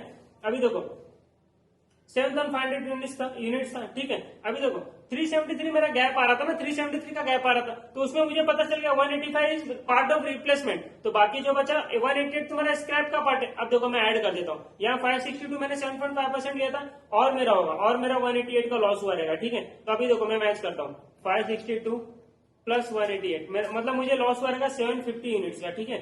अब देखो इसमें से माइनस करो, 7500 माइनस 750, ये तुम्हारा 8250, और देखो 8250 में से सॉरी 7500, हाँ बरोबर है, हाँ ये क्या कर रहा हूँ, 6250 ना, सॉरी 7500 माइनस 750, ये कितना आएगा 6750, 6750, ठीक है, ये 6750 का। अब देखो 65 का मैंने सोचा था, लेकिन 185 और एक्स्ट्रा, टोटल 250 रिप्लेसमेंट है, क्वेश्चन में खुद बोला है, तो 6750 माइनस 250, तो 6500 हो गया तुम्हारा, यही कस्टमर को इनवॉइस है, यस 6500 ही कस्टमर को इनवॉइस है, तो ये नील हो गया तुम्हारा, डिको बैठ गया, ठीक है, समझ में आएगा। 2022 का डिको बैठ गया तुम्हारा, ये समझ में आया कि नहीं, समझ में आया पक्का। देखो सिंपल पहले क्या करेंगे, अपना लॉजिक से जानेगा, जो तुम्हारा क्वेश्चन में बोला है, फिर तुम्हारा कुछ ना कुछ तो गैप आ रहा रहेगा। देखो मेरे को 373 का गैप आ रहा है, तो ये दो गैप जो तुम्हारा वो बिकॉज ऑफ रीजन क्या हो सकता है, तो स्क्रैप में और खर्चा हुआ रहेगा, या तो रिप्लेसमेंट में और खर्चा हुआ रहेगा, ठीक है। तो 373 में मुझे पता चला कि टोटल रिप्लेसमेंट 250 है, उसमें से 65 कंसिडर किया, तो 185 नॉट कंसिडर, तो 373 में 185 रिप्लेसमेंट का पार्ट है, तो बाकी जो बचा स्क्रैप का पार्ट है, ठीक है। अब मैंने ये दोनों चीजें वहां पे ऐड कर दी वापस से, 562 मैंने कंसीडर किया था और 188 कंसीडर करना चाहिए था, तो टोटल 750 कंसीडर करो, ठीक है। तुम्हारा 165 कंसीडर किया था और 185 कंसीडर करो, टोटल रिप्लेसमेंट 250 कंसीडर करो। अब मैच करो ना, मैच नहीं होगा, कैसे मैच नहीं होगा, हो गया ना मैच, 6500 आ गया तुम्हारा, समझ में आया, यस ये मेरा मैच हो गया। और क्या क्वेश्चन में पूछा था, 2023 के लिए भी रिको बनाने बोला था, चलो 2023 का भी रिको बना लेते हैं। 2023 सेम वे में बनाएंगे, ठीक है। अभी वहां नहीं समझा होगा, 22 में तो 23 में समझ जाएगा। ये देखो कितना वो कितने की यूनिट्स के ऊपर काम हुआ, 7000 यूनिट्स के ऊपर काम हुआ, और इनवॉइस कितना हुआ 6500, चलो ठीक है वापस से कर लेते हैं। 7000 यूनिट्स के ऊपर काम हुआ, और इसमें से मेरा 7.5% मेरा लॉस होना चाहिए, ठीक है, स्क्रैप होना चाहिए, स्क्रैप 7.5%। तो मेरा इसके ऊपर 7.5% आ जाओ, 7000 के ऊपर 7.5% कितना 52.5, नहीं कितना आ रहा है 525, 7000 के ऊपर 7.5% 525, तो ये 525 आ गया, ठीक है। तो ये लॉस हटाओ, 7000 में से 525 हटा दो, कितना बचा 6475, ठीक है। अभी रिप्लेसमेंट कितना होगा, जितना कस्टमर को गया इनवॉइस हुआ उसका 1%, ठीक है। तो कितना कस्टमर को इनवॉइस हुआ, चलो आ जाओ देखते देखो टोटल इनवॉइस टू कस्टमर 6500, ठीक है, उसका 1% तुम्हारा रिप्लेसमेंट होगा, आ जाओ उसका 1%, तो 6500 का 1% रिप्लेसमेंट होगा, तो दैट इज 65, ठीक है। तो ये तुम्हारा माइनस हो जाएगा, -65।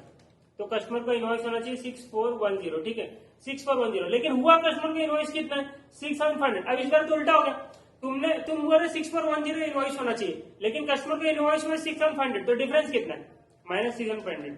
मतलब तुमने 90 का लॉस ना एक्स्ट्रा कंसिडर कर लिया, तुम्हारा लॉस ना 525 हुआ नहीं हुआ रहेगा, या तो तुम्हारा रिप्लेसमेंट 65 नहीं हुआ रहेगा, तुमने ज्यादा कंसिडर कर लिया, तो ये तुमने गलत कर लिया ना।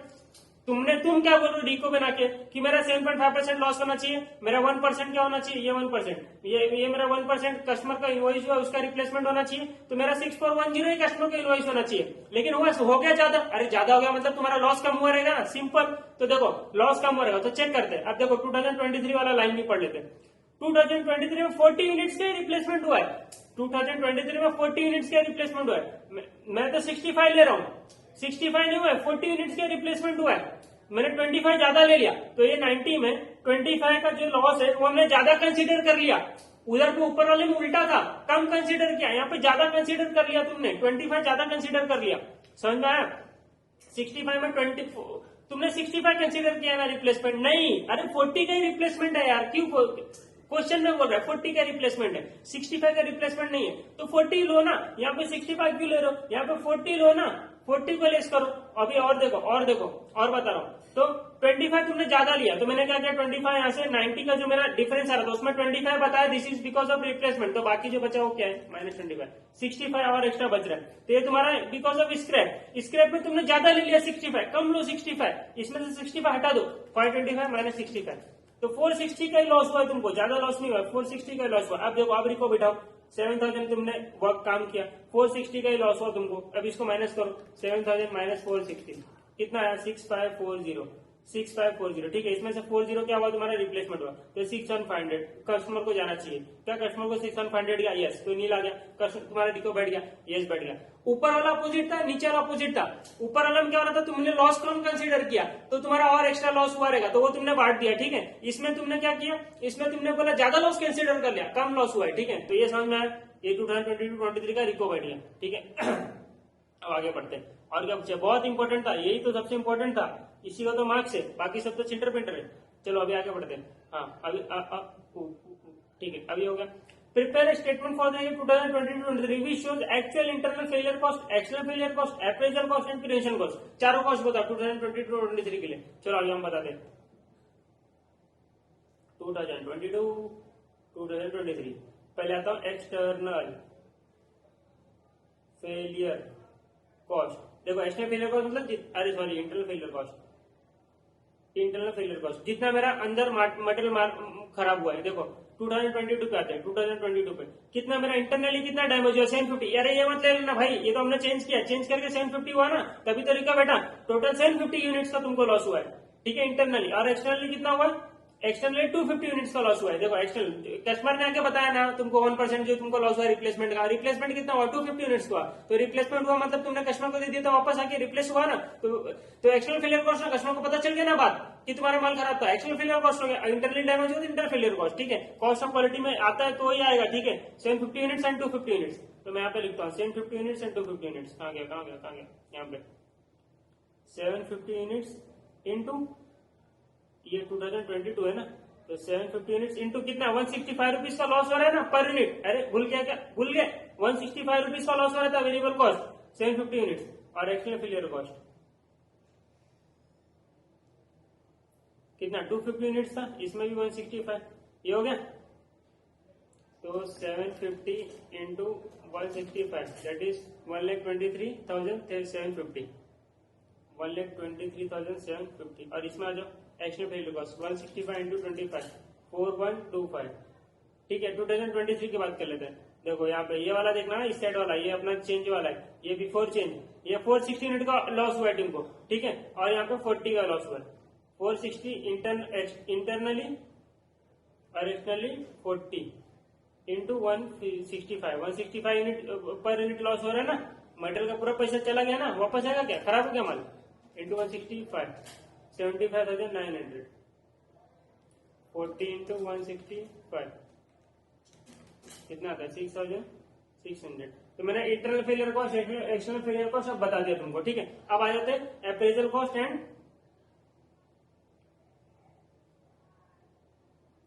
और क्या था, अप्रेजल कॉस्ट और क्या बोला था question, inspection prevention cost, sorry prevention cost बोला हुआ ना, 4 तरह के तो कॉस्ट होते हैं, अप्रेजल प्रिवेंशन, जो भी कॉस्ट तुम्हारा चेकिंग वेकिंग से रिलेटेड रहता है, ये चेक करना वो चेक करना, वो सब तुम्हारा अप्रेजल में जाता है। बाकी किसी को बचा रहे हो, मतलब बचा रहे हो कि तुम्हारा ये तुम्हारा मतलब चीज खराब हो ही ना, तो प्रिवेंट कर रहे हो ना चीजों को, तो वो तुम्हारा प्रिवेंशन कॉस्ट में आ जाएगा। चलो आ जाओ 2022-23 की बात करें। देखो 22 में क्या बोल रहा है, इक्विपमेंट एक्यूरेसी चेक्स, वापस आ गया, चेकिंग का कॉस्ट कितना 10,000 का, ये तुम्हारा क्या आ जाएगा प्रिवेंशन, सॉरी क्या नाम था दूसरे यार, नाम ही भूल जाता हूँ, अप्रेजल कॉस्ट जाएगा, ठीक है, अप्रेजल में जाएगा, चेकिंग वेकिंग है ना सब अप्रेजल में। और स्टाफ को ट्रेनिंग करे ताकि वो माल खराब ना करे, तुम्हारा डिफेक्टिव गुड्स ना बनाए, तो तुम्हारा प्रिवेंशन कॉस्ट तो 5,000 और ये 10,000, यहाँ पे लिख देता हूँ मैं, अप्रेजल में आ गया तुम्हारा 10,000 और ट्रेनिंग का खर्चा दे रहे 5,000, ठीक है, ये हो गया। 2022 के बाद 23 की बात करते हैं। इक्विपमेंट एक्यूरेसी चेक्स, देखो चेक का 10,000 प्लस और 15,000 लग रहा है इंस्पेक्शन कॉस्ट, ये भी चेकिंग है इंस्पेक्शन करना, तो 10 प्लस 15 25,000 आ गया तुम्हारा, किसमें अप्रेजल कॉस्ट 25,000, ठीक है। और प्रिवेंशन कॉस्ट कितना बता रहे, इधर गया, हाँ इधर, ये देखो ऑल्सो स्टाफ को ट्रेनिंग दे रहे 5,000 रुपए, 3,000 प्लांट मेंटेनेंस कॉस्ट, तो प्लांट कर रहे हैं ना, मेंटेनेंस करना पहले से, तो प्रिवेंशन में जाएगा ना, कितना था टोटल 5 3 8,000, तो हो गया 8,000 8,000।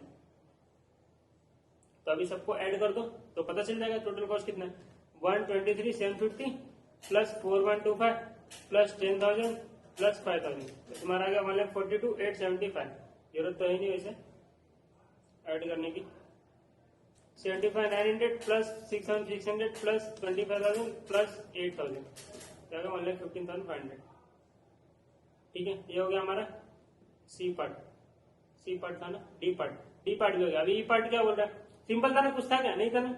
Give an analysis which explains the meaning and inter relationship of figures given above in the table in the analysis ABCD। क्या बोल रहा है, ABCD जो चारों में तुमने चीजें निकाली ना, उसका क्या बताओ, तुमको एक एनालिसिस बताओ कि क्या दिख रहा है।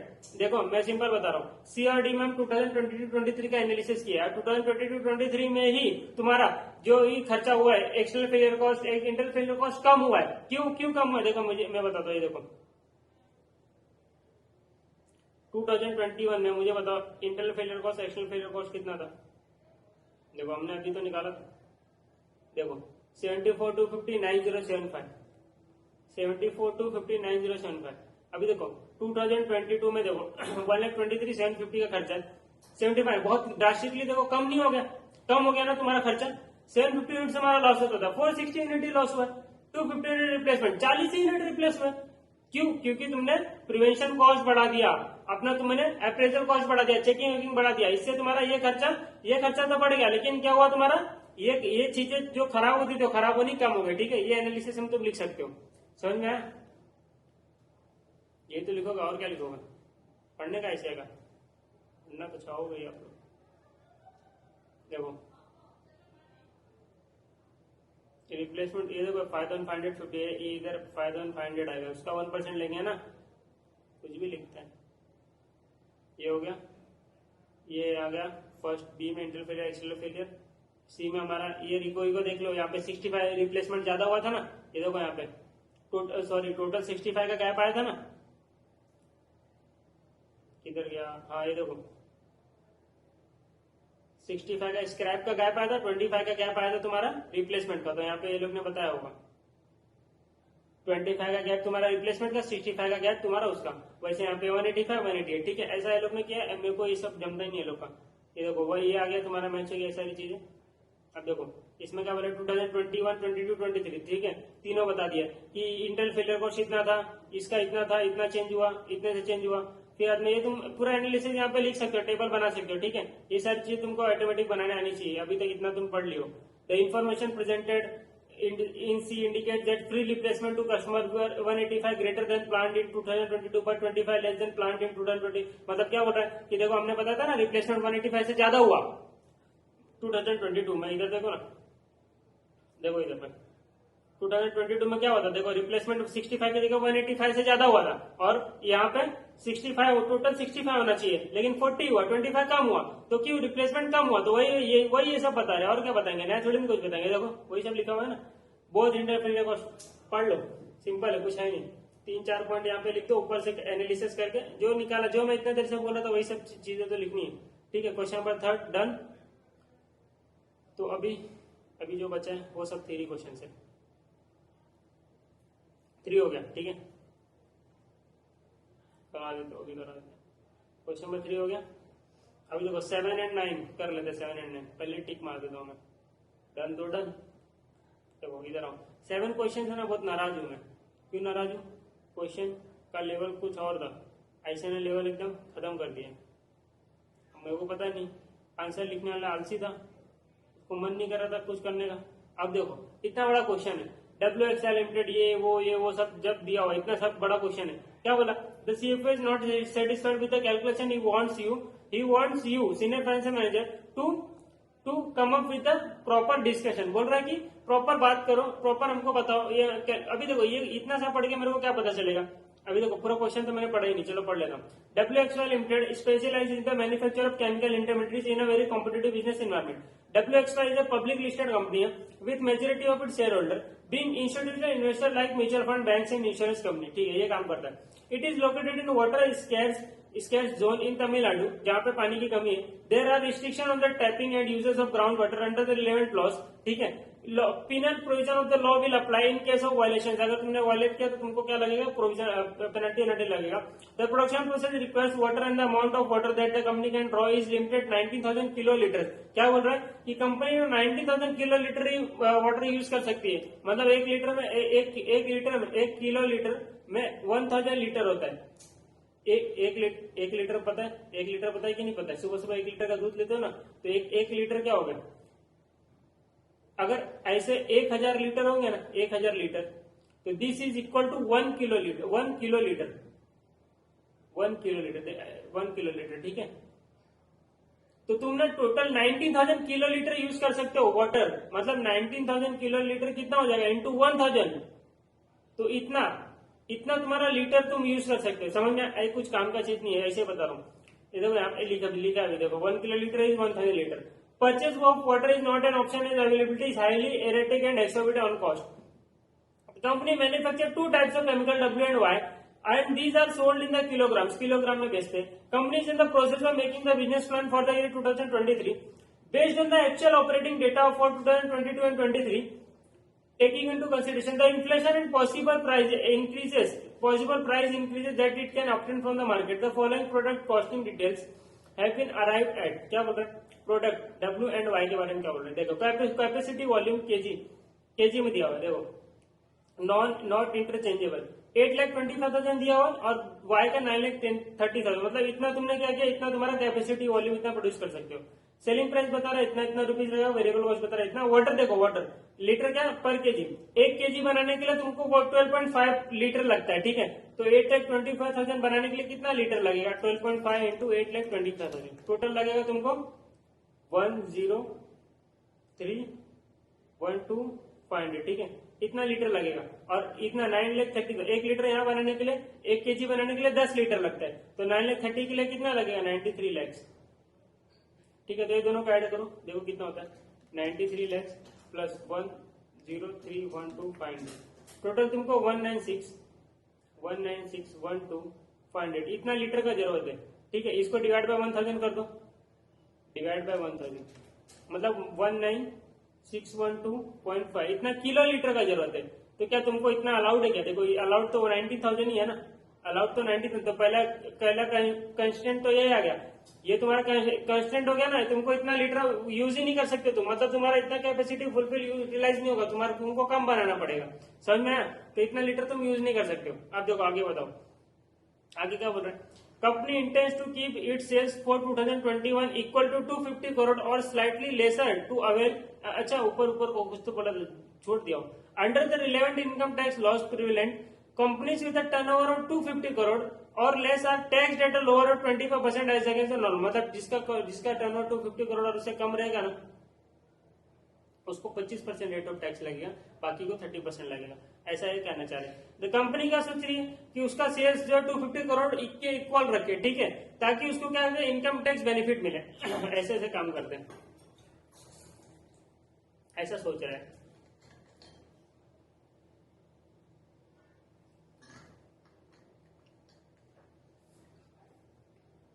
यहाँ पर सोच रहा है तो दाव करेगा, देखते हैं। With capacity constant, the company has calculated that it would be still beneficial for the company to stick to 250 crore as only a marginal increase in turnover is possible over 250 crore. बोल रहा है कि कंपनी को ना 250 करोड़ का ही turnover करना चाहिए, अगर होगा भी तो उससे थोड़ा सा ही ज्यादा कर सकती है कंपनी, और उतना करने की वजह से 30% टैक्स रेट लग जाएगा, तो इससे अच्छा कंपनी को ना 25 में स्टिक रहना चाहिए, उतना बनाए कि बहुत बड़ी बात है, 250 करोड़ ही लगाओ। After high tax rate 30%, the PAT would be still lower than the PAT right at the after doing just 250 crore. बोल रहा है 250 करोड़ से जो तुम्हारा प्रॉफिट आफ्टर टैक्स आएगा ना वो तुम्हारा ज्यादा रहेगा। फिर अगर तुम 25% टैक्स लगेगा ना और तुमने 250 करोड़ से ज्यादा टर्न ओवर किया, वो भी बहुत ही कम कर पाओगे, फिर भी 30% का टैक्स रेट लग जाएगा, तुम्हारा आफ्टर टैक्स जो इनकम है वो कम आएगा, तो इसके लिए 250 करोड़ पे चिप करो, ठीक है। And availing the lower income tax rate, बोल रहा है लोअर इनकम टैक्स हम लोग अवेल कर लेंगे, ठीक है।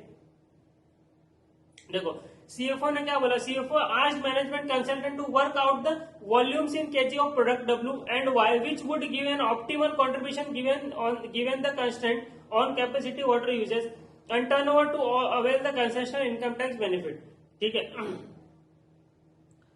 कंसल्टेंट ने काम किया, works out with the following product में is using linear programming, she also propose. देखो इनको ना दो तरह से इनको बेनिफिट चाहिए था। पहला इनका कंस्टेंट क्या था कि इनको जो 90,000 केजी उससे 90,000 किलोलीटर वाटर से ज्यादा यूज नहीं कर सकते, ठीक है। तो दोनों को मिला के दोनों प्रोडक्ट का जितना भी यूजेस है डब्ल्यू और वाई, जो क्या क्या प्रोडक्ट का नाम है डब्ल्यू एंड वाई, तो डब्ल्यू एंड वाई मिला के तुम्हारा 90,000 केजी से ज्यादा नहीं चाहिए, तो पहला कंस्टेंट ये हो गया। और दूसरा कंस्टेंट कि तुम्हारा दोनों का टर्नओवर मिला के 250 करोड़ से ज्यादा नहीं होना चाहिए, ठीक है। तो ऐसा करके इन्होंने दो इक्वेशन किया होगा, लीनियर प्रोग्रामिंग यूज किया होगा, और दोनों कंस्टेंट को यूज करके इन लोगों ने कुछ तो मिक्स निकाला होगा कि हमको डब्ल्यू का इतना बनाना चाहिए, वाई का इतना बनाना चाहिए, ठीक है। ऐसा कंसल्टेंट ने किया होगा, और ऐसा मेरे को भी लग रहा था कि हमको यही करने का है, हमको कैलकुलेशन करने का, तो थोड़ा मजा भी आता था। लेकिन अभी देखो आगे, देखो दिमाग खराब कर दिया। आगे बोला she also proposes another mix which does not meet the constant on water uses.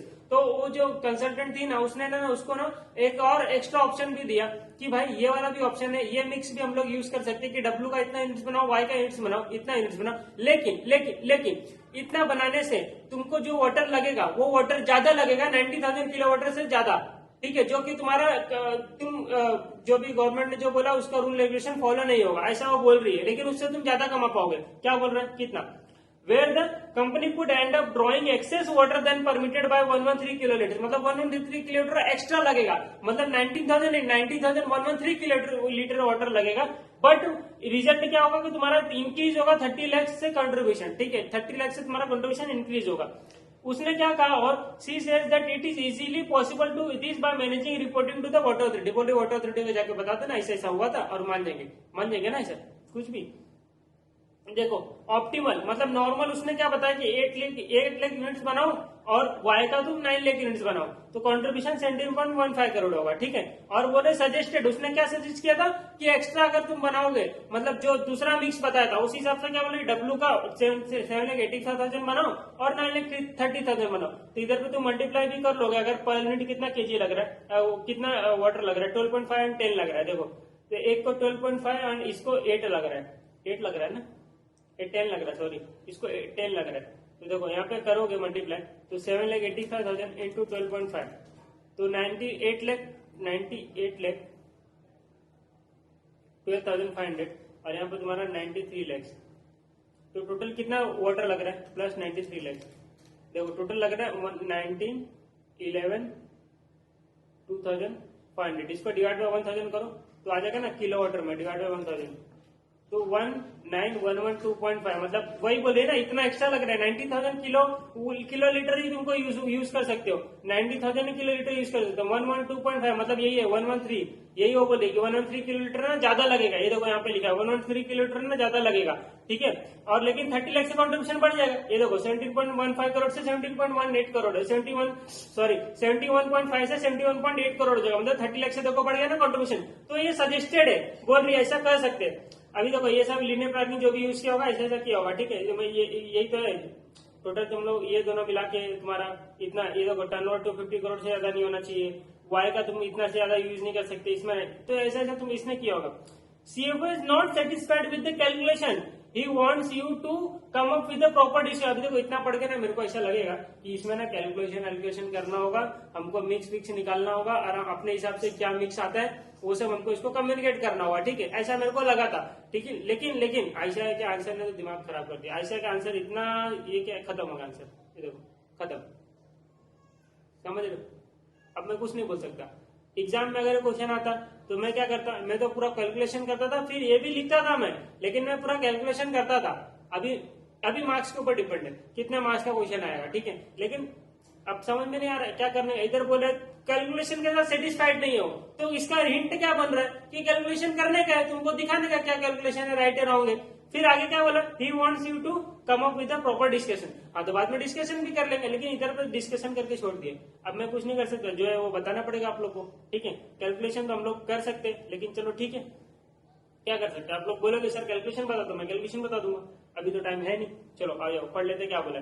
Primary goal of investor क्या होता है, own fund, investor own funds का इस shareholder wealth, shareholder के वेल्थ को मैक्सिमाइज करना होता है, which translate to stock price maximize, जिससे तुम्हारा स्टॉक का प्राइस मैक्सिमाइज होगा तो उसको बेनिफिट होगा, ठीक है। तो ये तुम्हारा मेन तुम्हारा मुद्दा होता है, ठीक है, तुम्हारा मेन मोटिव होता है।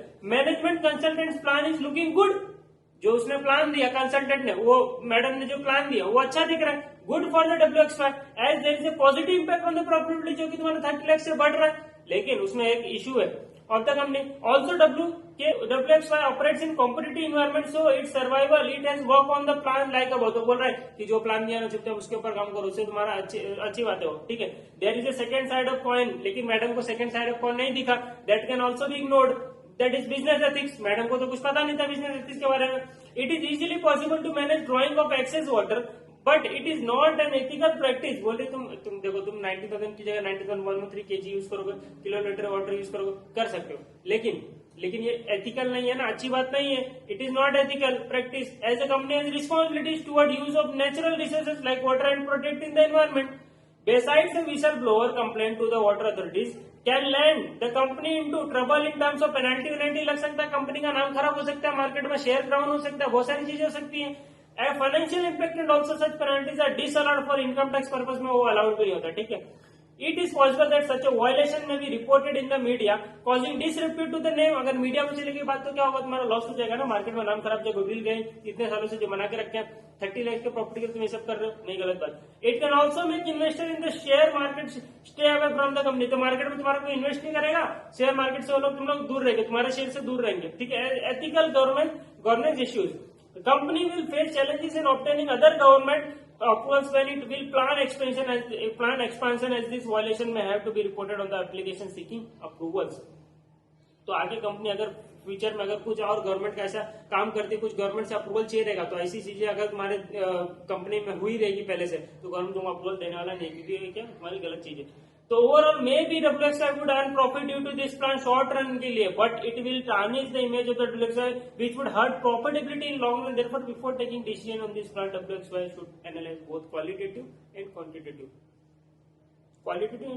factors।